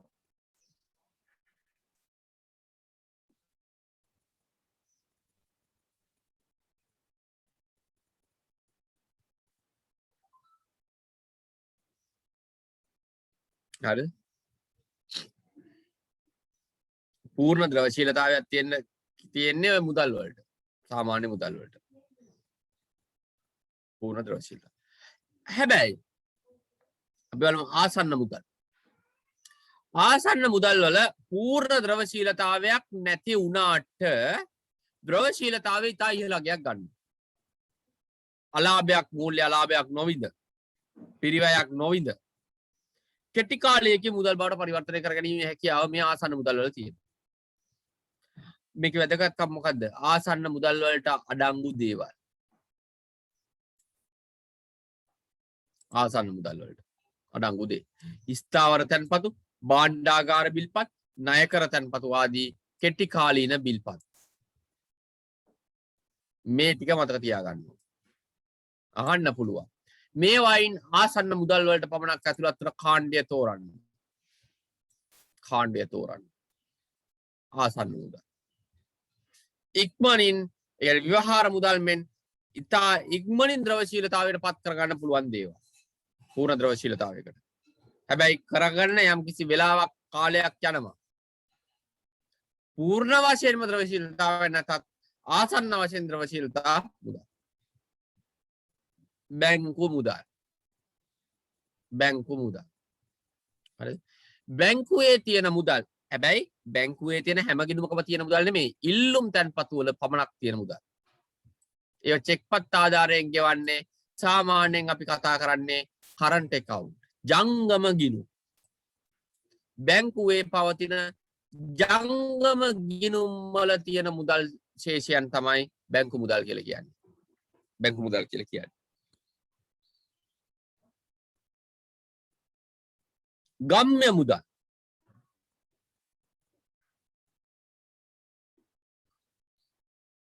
ගම්ම්‍ය මුදල්. ගම්ම්‍ය මුදල් කියලා කියන්නේ මේ විවහාර මුදල් වෙනුවට භාවිතා කරන්න පුළුවන් භෞතික නොවන මුදල් ළමයි. භෞතිකය කියලා කියන්නේ මොකක්ද? අපේ රුපියල් රුපියල් 7 අල්ලන්න පුළුවන්. ඒ වයින් හුවමාරු කරන්න පුළුවන්. හැබැයි ඒ හුවමාරු කාර්ය කරනවා අපි මුදල් අල්ලන්න දකින්නේ නැතිව. විද්‍යුත් මුදල් වලින්, ආසන්න මුදල් වලින්, බැංකු මුදල් වලින්. දැන් චෙක් එකක් දෙනවා බැංකු මුදල්. ඒ කියන්නේ ජංගම ගිණුම් වලට. විද්‍යුත් මුදල්, ආසන්න මුදල්. දැන් ආසන්න මුදල් ළමයි අපේ ළඟ තියෙනවා නම් මේ ඔය මෙන්න මේ කියන මුදල් වර්ග මේ. තන්පතු සාතික, ස්ථාවර තන්පතු අපි කාඩ් වලින් ගෙවනවා. මුදලේ කාර්ය ඉටු කරනු ලබන නමුත් භෞතික නොවන මුදලෙන් භෞතික නොවන තත්ත්වයන් තුල ගෙවීම කටයුතු කරනවා. භෞතික මුදල් ස්පර්ශ කරන්න යන්නේ නැහැ. විද්‍යුත් මුදල් මේ දැන් මෙහෙමයි. මේ හැම එකටම පොදු වේ සලකන මුදල් වර්ග ඔය හැම එකේම තියෙන්න පුළුවන්. විද්‍යුත් මුදල් වල ගම්ම්‍ය මුදල් තියෙන්න පුළුවන්. බැංකු මුදල් වල විද්‍යුත් මුදල් තියෙන්න පුළුවන්. විද්‍යුත් මුදල්. විද්‍යුත් මුදල් එවත් ඉලෙක්ට්‍රොනික මුදල් යනු භෞතික මුදල් විද්‍යුත් ක්‍රමයට ගබඩා කරලා හරිද මෘදුකාංග ඔස්සේ ගනුදෙනු කරන්නේ. කාඩ් පත් මනි. විද්‍යුත් සංඥා මුදල් කියලා මේකට කියනවා. විද්‍යුත් ක්‍රමවේදයන් තුල හරිද අපි ඒ කාඩ් එක ඒ ගිණුමේ අපිට කාඩ් එකක් දෙනවා. අපේ ගිණුමේ මුදල් තියෙනවා කාඩ් එකක් දෙනවා. ඒ ප්ලාස්ටික් කාඩ් එකක්. ඒ කාඩ් එකට මෘදුකාංග ඇතුළත් කරලා තියෙන චිප් එකක් මෙමරි චිප් එකක්. ඒ හරහා ගෙවීම් කටයුතු කරනවා. හරි විද්‍යුත් මුදල්. ඒකට උදාහරණයක් තමයි විද්‍යුත් මුදල් පසුම්බිය. හරිද? විද්‍යුත් සංඥා මුදල්. විද්‍යුත් මුදල් පසුම්බියක් කියන්නේ මොකක්ද? ස්මාර්ට් කාඩ් වලට. ස්මාර්ට් කාඩ් වලට. ප්ලාස්ටික් මුදල් වගේ. හරිද? ස්වයංක්‍රීය ටෙලර් මැෂින් එකකට දාලා අපි අපේ ගිණුමේ මුදල් තැන්පත් කරනවා. ඒ කියන්නේ හරියට පර්ස් එකේ දාලා තියනවා. හරිද? ඒ පර්ස් එකේ දාලා තියෙන මුදල් අපිට අරගෙන අවශ්‍ය වෙලාවට දෙන්න පුළුවන් වගේ. හරිද? මේ කාඩ් පත භාවිතා කරලා ගනුදෙනු කරන්න පුළුවන්. අවශ්‍ය වෙලාවට අපිට ඒකට සල්ලි දාන්න පුළුවන්.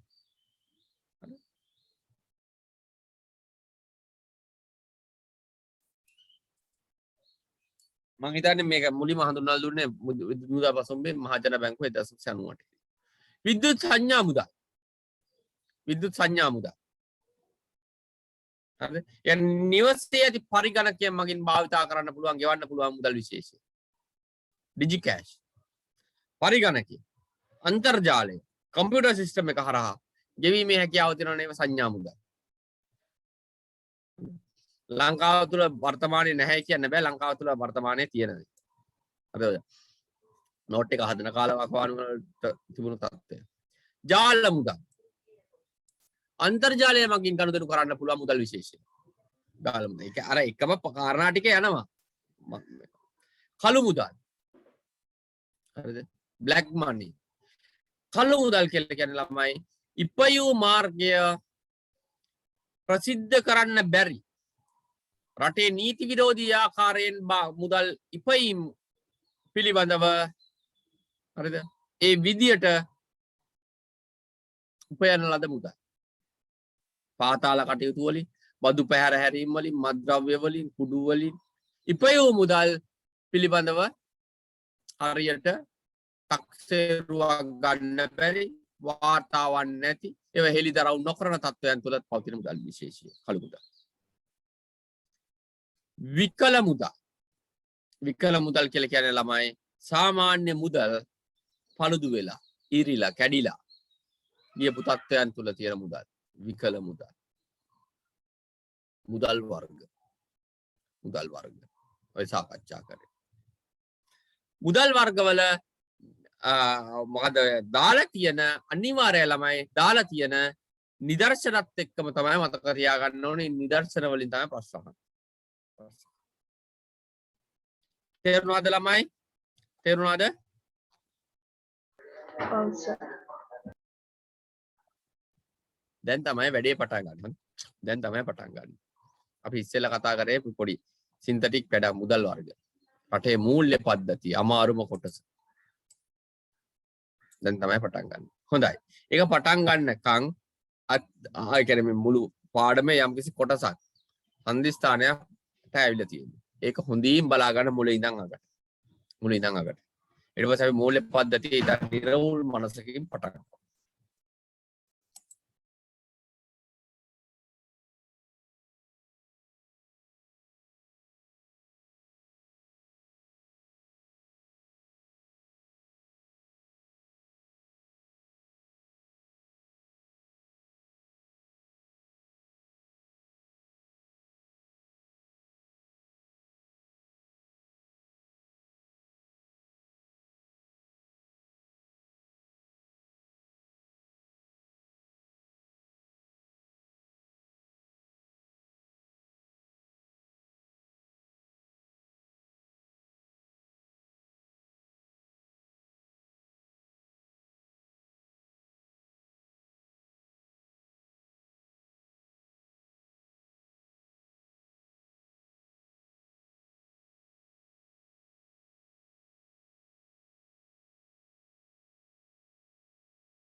හරි. හරි. දැන් අපි බලමු මූල්‍ය පද්ධතිය. විශේෂයෙන්ම මේ කතා කරන්නේ ලංකාවේ මූල්‍ය පද්ධතිය පිළිබඳ. සිස්ටම් එක. එතන මූල්‍ය පද්ධතිය කියලා කියන්නේ ළමයි. හරිද? යම් කිසි ක්‍රමවේදයක් ස්ථාපිත වෙලා තියෙන තැන. ක්‍රමවේදයක් ස්ථාපිත වෙලා තියෙන තැන. හරිද? ඒ ක්‍රමවේදය තුල යම් යම් ආයතන, යම් යම් පියවරයන්, යම් යම් පුද්ගලයන් සමන්විතයි. හරිද? ස්ථානයන් එක්ක. එතකොට මූල්‍ය පද්ධතියක් කියලා කියන්නේ කිසියම් ආර්ථිකයක මූල්‍ය තීරණ ක්‍රියාත්මක කිරීම හා බැඳුණු සියලුම කොටස් වල එකතුව. ආර්ථිකයක ශ්‍රී ලංකා ආර්ථිකයේ මූල්‍ය තීරණ ක්‍රියාත්මක කිරීමට මූල්‍ය කටයුතු සම්බන්ධ තීන්දුව තීරණ ගන්න බැඳුණු සියලුම කොටස් වල එකතුව මූල්‍ය පද්ධතිය. මේකේ ප්‍රධාන කර්තව්‍ය වෙන්නේ මූල්‍ය අතරමැදිකරණය. ඔව් සඳ මිස්.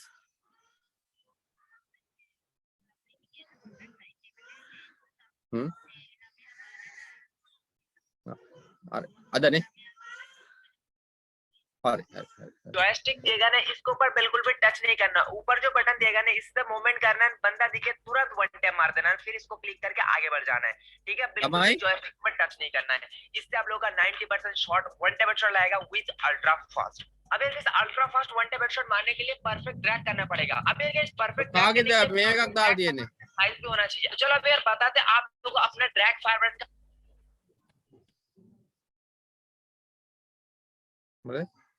තමයි දැන් මට සන්දමිස් කතා කරා. සන්දමිස් කියනවා අද ටයිම් ටේබල් එක මාරු වෙලා තියෙනවලු. මම දන්නේ ඔයාලට කොහමද ටයිම් ටේබල් එක ඉස්සෙල්ලා දැනුම් දුන්නේ. අද 9:00 ඉකෝන් තියෙනවලු 12 වෙනකම්. 9:00 ඉඳන් ඉකෝන් 12 වෙනකම් තියෙනවා. හරි? යම් ප්‍රශ්නයක් තියෙනවා නම් මේ මිස්ටර් කෝල් එකක් දාලා 9න් පස්සේ අහන්න. 9:00 ඉඳන් 12 වෙනකම් ඉකෝන් තියෙනවා. හරි. දැන් මම මේ කතා කරන්න යන්නේ මූල්‍ය පද්ධතිය. මූල්‍ය පද්ධතිය. මූල්‍ය පද්ධතිය මූල්‍ය රටක ආර්ථිකයක මූල්‍ය ක්‍රියාකාරීත්වය හා බැඳුණු සියලුම කොටස් වල ඒ කොටස් සියල්ලක්ම කරන්නේ මූල්‍ය අතරමැදිකරණය. මූල්‍ය අතරමැදිකරණය. දැන් තියෙන ප්‍රශ්නේ මෙන්න මෙයාව දන්නේ නැතුව අපිට ඉස්සරහට යන්න පුළුවන්ද? මූල්‍ය අතරමැදිකරණය කියන්නේ මොකක්ද කියලා දන්නේ නැතුව අපිට ඉස්සරහට යන්න පුළුවන්ද? මෙන්න මෙයාව. හරිද? මෙයා දැනගත යුතුයි මූල්‍ය අතරමැදිකරණය. ළමයි මෙතනින් සටහනක් පස්සේ දාගන්න මම කියන්න. මූල්‍ය අතරමැදිකරණය කියලා කියන්නේ රටේ ආර්ථිකයේ මුදල් අතිරික්තව පවතින තැන් තියෙනවා. මුදල් වැඩිපුර තියෙන තැන් තියෙනවා. ඒ කියන්නේ ආයෝජකයෝ ඉන්නවා.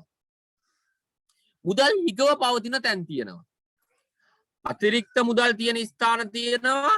හිගව පවතින මුදල් ස්ථාන තියෙනවා. අවශ්‍යතාවය. ආයෝජකයෝ ඉන්නවා. ආයෝජකයෝ ආයෝජනය කරන්න ඕන තැන් ටික තියෙනවා. එතකොට මේ අතරමැදිකරණය කියලා කියන්නේ අතිරික්තව පවතින අයගෙන් හිගව පවතින අය වෙත හිග අවශ්‍යතාවයන් හඳුනාගෙන ඒ අවශ්‍යතාවයන් වෙත අතිරික්ත මුදල් වුවමා ඒ කියන්නේ මේ ගලාගෙන යන විදිහට වැඩිකරණය. ආර්ථිකයේ අර මුදල් නැත්තම් ආයෝජනයක් නැත්තම් මුදල් හිග පාර්ශවයන් වෙත අතිරික්ත පාර්ශවයන්ගෙන් මුදල් ලබා දීමේ අවශ්‍ය වැඩ කටයුතු සිදු කිරීම තමයි අතරමැදිකරණය. අතරමැදිකරණය කියන එක තේරුණාද ළමයි? තේරුණාද?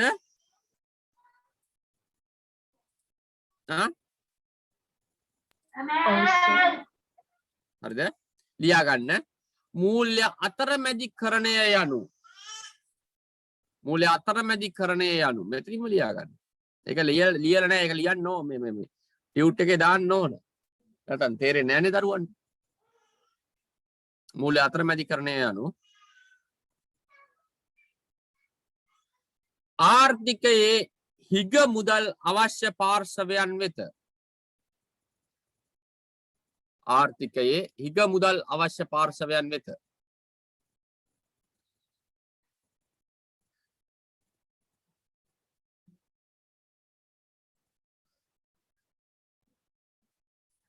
අතිරික්තව මුදල් තිබෙන පාර්ශවයන්ගෙන් අතිරික්තව මුදල් තිබෙන පාර්ශවයන්ගෙන්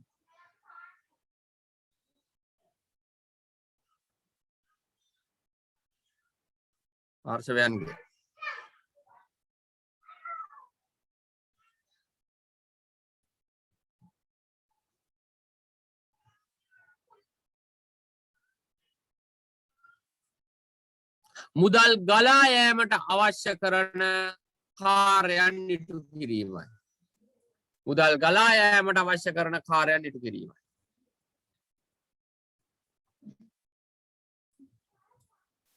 ගැන මුදල් අවශ්‍ය පාර්ශවයන් සහ හිග පාර්ශවයන් සහ අතිරික්ත පාර්ශවයන් හඳුන්වා දෙන්න. හරිද? එතකොට හරිනේ. ඔන්න ඕක තමයි අතරමැදිකරණය කරන්නේ. මොකකින්ද? මූල්‍ය පද්ධතියක. රටේ තියෙන මූල්‍ය පද්ධතියක. මූල්‍ය පද්ධතිය මෙන්න මේ වගේ අංශ වලින් සමන්විතයි. හරි? මූල්‍ය පද්ධතිය මෙන්න ඔය වගේ අංශ වලින් සමන්විතයි. මූල්‍ය පද්ධතිය සමන්විත වෙනවා මූල්‍ය ආයතන වලින්. මූල්‍ය ආයතන වලින්. මූල්‍ය වෙළඳපොලේ. මූල්‍ය උපකරණ වලින්. මූල්‍ය යටිතල පහසුකම් හා ගෙවීම් පද්ධතියේ. ශ්‍රී ලංකා මහා බැංකුවේ. ශ්‍රී ලංකා මහා බැංකුවේ. මූල්‍ය ආයතන හරියට හඳුනා ගන්න ඕන. මූල්‍ය වෙළඳපොළ හඳුනා ගන්න ඕන. මූල්‍ය උපකරණ මොනවද?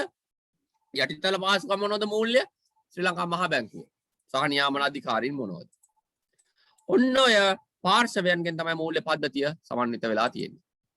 මූල්‍ය පද්ධතිය. එකින් එක බලමු. ලංකාවේ තියෙන මූල්‍ය ආයතන. ලංකාවේ තියෙන මූල්‍ය ආයතන. ඒ කියන්නේ බැංකු ළමයි. බැංකු මොනවද ලංකාවේ තියෙන? සමහර ඒවා තියෙනවා ලංකාවේ බැංකු ශ්‍රී ලංකා මහා බැංකුව අධීක්ෂණය කරන සමහර ඒවා තියෙනවා එහෙම නොකරන. හරි. රටක මූල්‍ය වෙළඳපොළ තුල ක්‍රියාත්මක වන බැංකු හා බැංකු නොවන සියලුම ආයතන. ඒ කියන්නේ මූල්‍ය ආයතන. බැංකු තියෙනවා බැංකු නොවන මූල්‍ය ආයතන තියෙනවා. ඒ ඔක්කොම හඳුන්වන්නේ මූල්‍ය ආයතන විදියට. මේගොල්ලෝ තමයි මූල්‍ය අතරමැදිකරණය කරන්නේ. හරිනේ? අතිරික්ත මුදල් තියන අයගේ මුදල් තැන්පතු විදියට බාර අරගෙන ඒවා මුදල් හිග පාර්ශවයන් වෙත දෙනවා. දැන් අපිට අවශ්‍ය ණයක් ගන්න ඕන නම් පස්සේ අපි බැංකුවට යන්නේ. එතන අතිරික්ත මුදල් ටිකක් තියෙනවා. ඒවා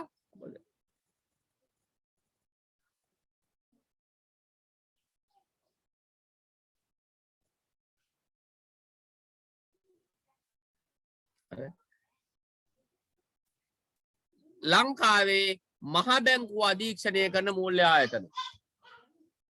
ලංකාවේ මහා බැංකුව අධීක්ෂණය කරන මූල්‍ය ආයතන. ඔය තියෙන්නේ. හරි. ඒ මූල්‍ය ආයතන වර්ග ටික තියෙන්නේ. හරි. මූල්‍ය ආයතන පිළිබඳව මේ කීපයක්ම තියෙනවා. මුදල් තැන්පතු බාර ගන්නා ආයතන වෙනත් ආයතන. හරිද? දැන් මම කිව්වා මූල්‍ය ආයතන වර්ග ලංකාවේ මූල්‍ය ආයතන මොනවද?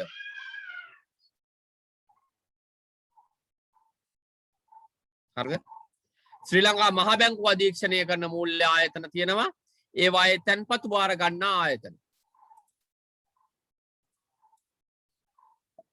බලපත්‍රලාභී වාණිජ බැංකු, බලපත්‍රලාභී විශේෂිත බැංකු, ලියාපදිංචි මූල්‍ය ආයතන. මේ හැම එකම මුදල් තැන්පතු බාර ගන්න. මේක ශ්‍රී ලංකා මහා බැංකුවේ අධීක්ෂණය යටතේ. බලපත්‍රලාභී කියලා කියන්නේ ශ්‍රී ලංකා මහා බැංකුව විසින් බලපත්‍රයක් ලබා දෙලා තියෙන වාණිජ බැංකු කරගෙන යන. වාණිජ බැංකු. ළමයි වාණිජ බැංකුයි කියලා කියන්නේ ජංගම ගිණුම් ආරම්භ කළ පවත්වාගෙන යා හැකි බැංකු විශේෂය. හැම බැංකුවකටම බෑ. හැම බැංකුවකටම බෑ. හරිද? වාණිජ බැංකු, රාජ්‍ය වාණිජ බැංකු, පුද්ගලික වාණිජ බැංකු සහ විදේශීය වාණිජ බැංකු විදියට වර්ග කරන්න පුළුවන්.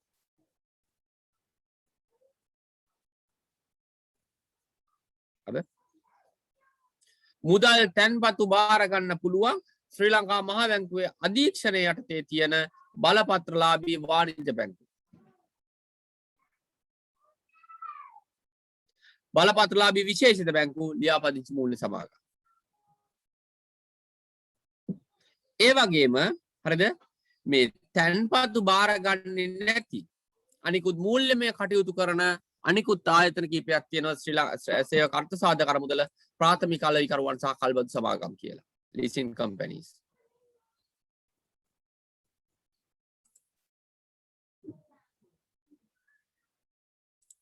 leasing company. හරි ශ්‍රී ලංකා මහ බැංකුවේ අධීක්ෂණය යටතේ පවත්වාගෙන යන මූල්‍ය ආයතන විශේෂය.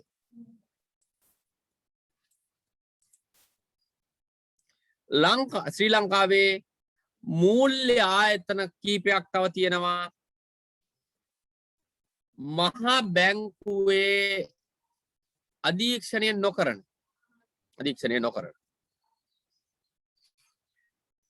මුදල් තැන්පතු බාර ගන්න ආයතන තියෙනවා ශ්‍රී ලංකා මහා බැංකුව අධීක්ෂණය නොකරන සමුපකාර ග්‍රාමීය බැංකුව සනස සකසුරු අම්මා ණය දෙන සමුපකාර සමිතිය. හරිද?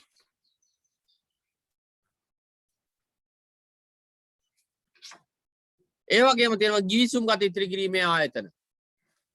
මහා බැංකුව අධීක්ෂණය යටතේ නැති. පුද්ගලික අර්ථ සාධක අරමුදල්, සේවක බාරකාර අරමුදල, රක්ෂණ ආයතන. රක්ෂණ ආයතන නියාමනය වෙන්නේ මහා බැංකුවෙන් නෙමෙයි වෙනම ආයතනකින්. තව තියෙනවා විනත් විශේෂිත මූල්‍ය ආයතන. වාණිජ බැංකුව, නිවාස සංවර්ධන සංස්ථාව, නිවාස ව්‍යවසාය ප්‍රාග්ධන සමාගම් සහ ඒකමාර. ඔය තමයි ලංකාවේ මූල්‍ය පද්ධතියේ මූල්‍ය ආයතන ටික. සරලව මෙච්චර මතක තියාගන්න ඕනේ. ශ්‍රී ලංකා මහා බැංකුවේ අධීක්ෂණය යටතේ පවත්වන මූල්‍ය ආයතන තියෙනවා. එහෙම නැති මූල්‍ය ආයතන තියෙනවා. ඒ ටික වෙන වෙනම මතක තියාගන්න. ඒ ලෙවල් වලට ඊට වඩා සෑහෙන ප්‍රමාණයක් තියෙනවා. ඒව සාකච්ඡා කරන්න යන්නේ නැහැ. හරිද? මේ ඒවා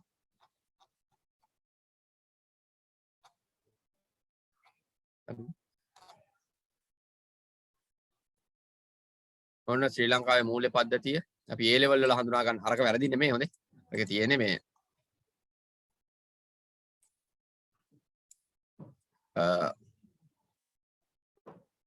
මොනවද මේ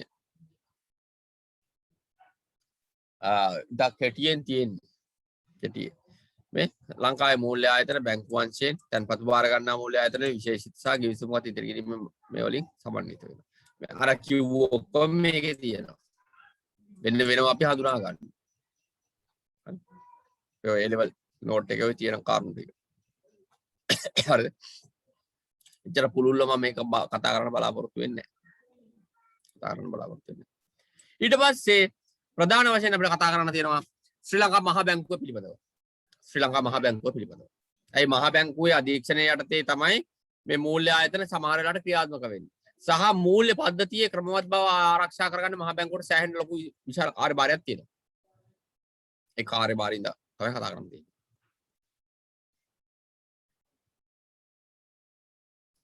ලංකාවේ මූල්‍ය ප්‍රතිපත්තිය, මුදල් ප්‍රතිපත්තිය ක්‍රියාත්මක කරන රජයේ නියෝජිතයා ශ්‍රී ලංකා මහා බැංකුව.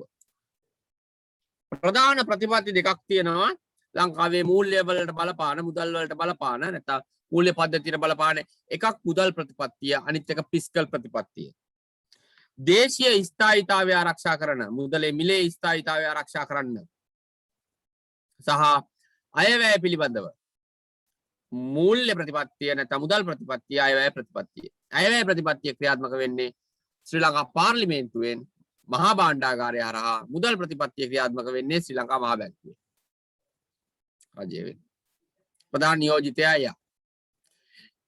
මහා බැංකුව ආරම්භ කරන්නේ 1949 අංක 58 දරන මූල්‍ය පනත යටතේ. මේක වැදගත්.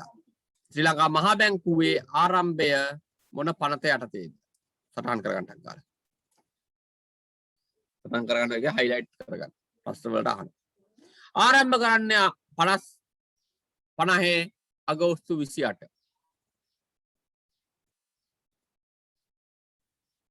මේකේ ප්‍රධාන පාලනය දරන්නේ මුදල් මණ්ඩලය. ශ්‍රී ලංකා මහා බැංකුව 49 තමයි පනත ගේන්නේ. 50 ආරම්භ කරනවා පරිපාලන කටයුතු කරන්නේ මුදල් මණ්ඩලය. හරි. මෙන්න මෙතනින් තමයි ළමයි ප්‍රශ්නය අහන්නේ මේකේ. ශ්‍රී ලංකා මහ බැංකුවේ ප්‍රධාන අරමුණු දිත්වය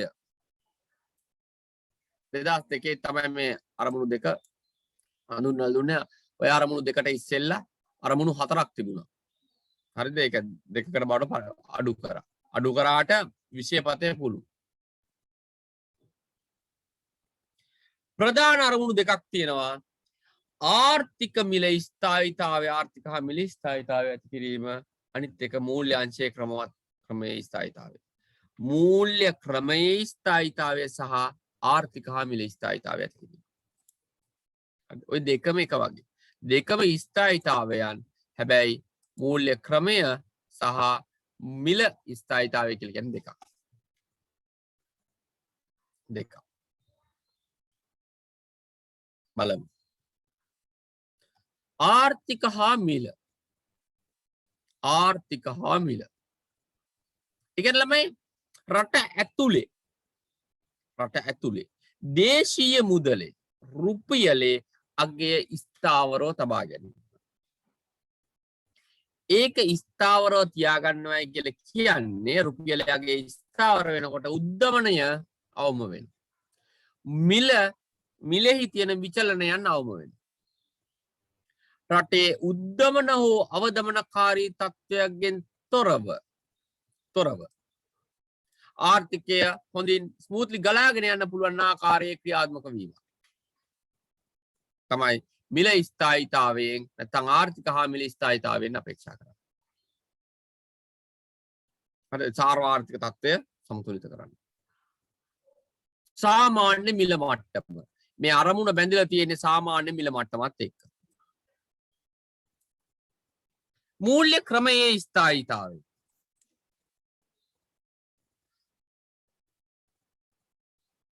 මූල්‍ය ක්‍රමය.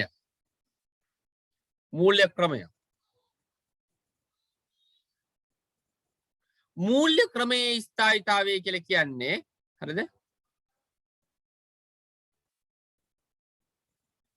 මේ මූල්‍ය පද්ධතිය. දැන් මම කියවනේ මූල්‍ය පද්ධතියට ආයතන විශාල ගණනක් අඩංගුයි කියලා. හරිද? ක්‍රමවේදය. අන්නේ ක්‍රමවේදය ඒ ආයතන යම් ආකාරයේ නියාමනය කරමින් සමස්ත මූල්‍ය පද්ධතියේම සුරක්ෂිතභාවය ඇති කිරීම සහ ස්ථායී කිරීමට වෙනුවෙන් ඉටු කරන ලබන ක්‍රියාපටිපාටිය මූල්‍ය ක්‍රමයේ ස්ථායීතාවය විදිහට හඳුන්වනවා. අන්නේ මූල්‍ය ක්‍රමයේ ස්ථායීතාවයත් මිල ස්ථායීතාවය හා ආර්ථික ස්ථායීතාවයත් මහා බැංකුවේ අරමුණු විදිහට ගන්න පුළුවන්. ඊට පස්සේ 2007 මේ මූල්‍ය ක්‍රමයේ ස්ථායීතාවය ආරම්භ කියන්නේ පවත්වාගෙන යන්න ශ්‍රී ලංකා මහා බැංකුව වෙනම මූල්‍ය පද්ධති ස්ථායී දෙපාර්තමේන්තුවක් කියලා ශ්‍රී ලංකා මහා බැංකුවේ වෙනමම ආයතනයක් පිටවල තියෙනවා. ඒක වැදගත්. මූල්‍ය ක්‍රමයේ ස්ථායීතාවය පවත්වාගෙන යන්න 2007 දී ශ්‍රී ලංකා මහා බැංකුව ස්ථායීතා දෙපාර්තමේන්තුවක් ඇති කරලා තියෙනවා.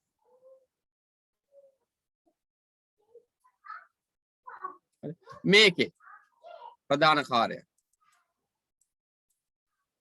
ආරම්භක අවස්ථාවේදීම මූල්‍ය පද්ධතියට වන අවදානම් හඳුනා ගැනීම. පළවෙනි එක. හරි. යම් කිසි මූල්‍ය අස්ථායීතාවයක් ඇති වෙනවා නම් ඒවට අවශ්‍ය වෙන මොකද්ද මේ ඒවා මේ හඳුනා ගන්න ඒවා අවම කරන්න අවශ්‍ය වෙන නිවාරණ ක්‍රමයන් සහ ප්‍රතිකාර පිළිබඳව යෝජනාවන් රජයට ඉදිරිපත් කරන්න මේ දෙපාර්තමේන්තුවේ අර කරුණු. අර්බුදයන් අවස්ථාවන් වලදී ගත යුතු ක්‍රියාමාර්ගයන් පිළිබඳව විමර්ශනයට ලක් කළා ඒවා විසඳීමට අවශ්‍ය සහාය ලබා දෙන්න. මේ මූල්‍ය ස්ථායීකරණ දෙපාර්තමේන්තුවේ ආරම්භය. ළමයි ප්‍රශ්නේ මෙන්න මේකයි. හරිද? එන ප්‍රශ්නේ. හරිද? කෙලින්ම කියන්න පුළුවන් ශ්‍රී ලංකා මහ බැංකුවේ ප්‍රධාන අරමුණු දිත්වයක් පවතී. ඒකත් කියනවා. එනම් ආර්ථික හා මිල ස්ථායීතාවය මූල්‍ය ක්‍රමයේ ස්ථායීතාවය වේ. මූල්‍ය ක්‍රමයේ ස්ථායීතාවය පවත්වාගෙන යාම සඳහා ශ්‍රී ලංකා මහ බැංකුව මේ වෙනකොට ගෙන ඇති ක්‍රියාමාර්ගයන් මොනවාද?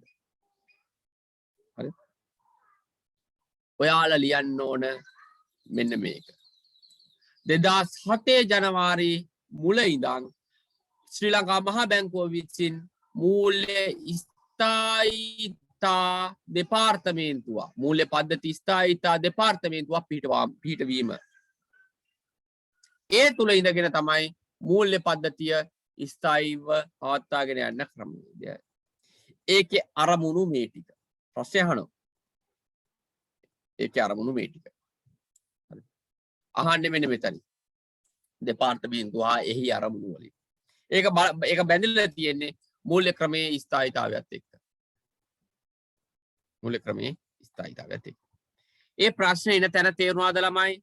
මේ පාර කිව්ව තැන තේරුණාද? ඔව් සර්. හරි. ප්‍රශ්නේ නෝ. එතනින් ප්‍රශ්නේ නෝ. චුට්ටක් ඒතර ප්‍රශ්නයක් කරන නිසා ඒක නැවත වරක් අරමුණුත් එක්ක ගැළපීමක් ඇතිව කටයුතු කරන්න කතා කරන්න පොඩ්ඩක් තේරුම් ගන්න. මම තව විනාඩි දෙකකින්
හරි.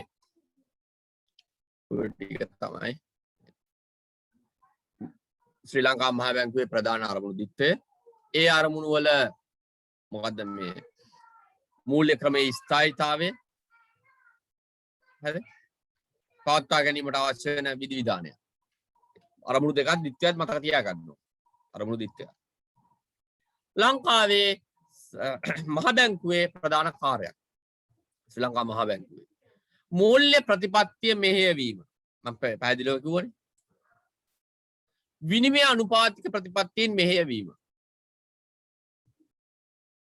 ඒ කියන්නේ විදේශ මුදල් එක්ක රටේ ව්‍යවහාර මුදල රුපියල් උවමාරු වෙන අනුපාතිකයන් තීරණය කරන්නේ මෙය. හරි. ශ්‍රී ලංකාවේ ව්‍යවහාර මුදල් නිකුත් කිරීම හා බෙදා හැරීමට අවශ්‍ය නියෝගයන් දෙන්නේ මෙය. ලංකාවේ නිල විදේශ සංචිත ප්‍රමාණය කළමනාකරණය කරන්නේ මෙය.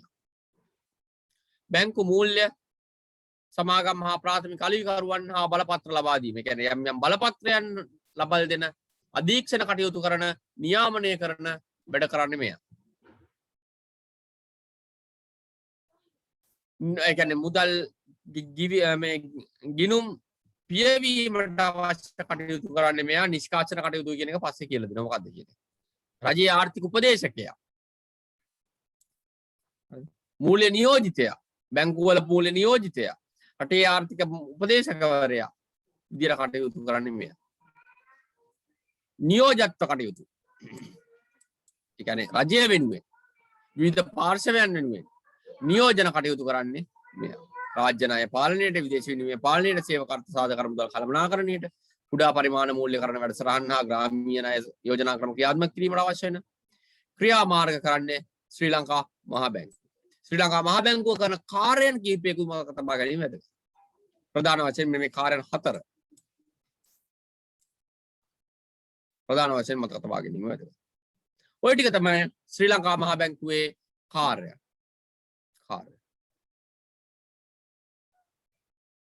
හරිද? එතකොට අපි අද දවසේ සාමාන්‍යයෙන් පිටු 40ක් වගේ තියෙන්නේ. සෑහෙන කොටසක් කරා. ලබන සතිය වෙනකොට අපිට මේක අවසන් කරන්න පුළුවන්. සැප්තැම්බර් මුල් සතිය වෙනකොට අපිට පාඩම් ටික අවසන් කිරීමේ හැකියාවක් මේ විදිහට තියෙනවා. අවශ්‍ය වුණොත් පමණක් අමතර පන්තියක් දාන්න. අවශ්‍යම වුණොත්. හරි. එහෙමනම් ළමයි ඔයාලා 9:00 අර කිව්ව පණිවිඩෙත් මතක තියාගන්න. 9:00 තමයි ඉක්කොන් පන්තිය තියේ කිව්වේ. පැය දෙකමාරක් විතර. ඊට අමතරව වෙන මොනවා හරි ප්‍රශ්න තියෙනම් අහන්න පුළුවන්. නැත්නම් අපි ලබන සතියේ මේක කතා කරගෙන යමු. ප්‍රශ්න තියෙනම් අහන්න ළමයි. නැත්නම් පාඩම අවසන් කරමු.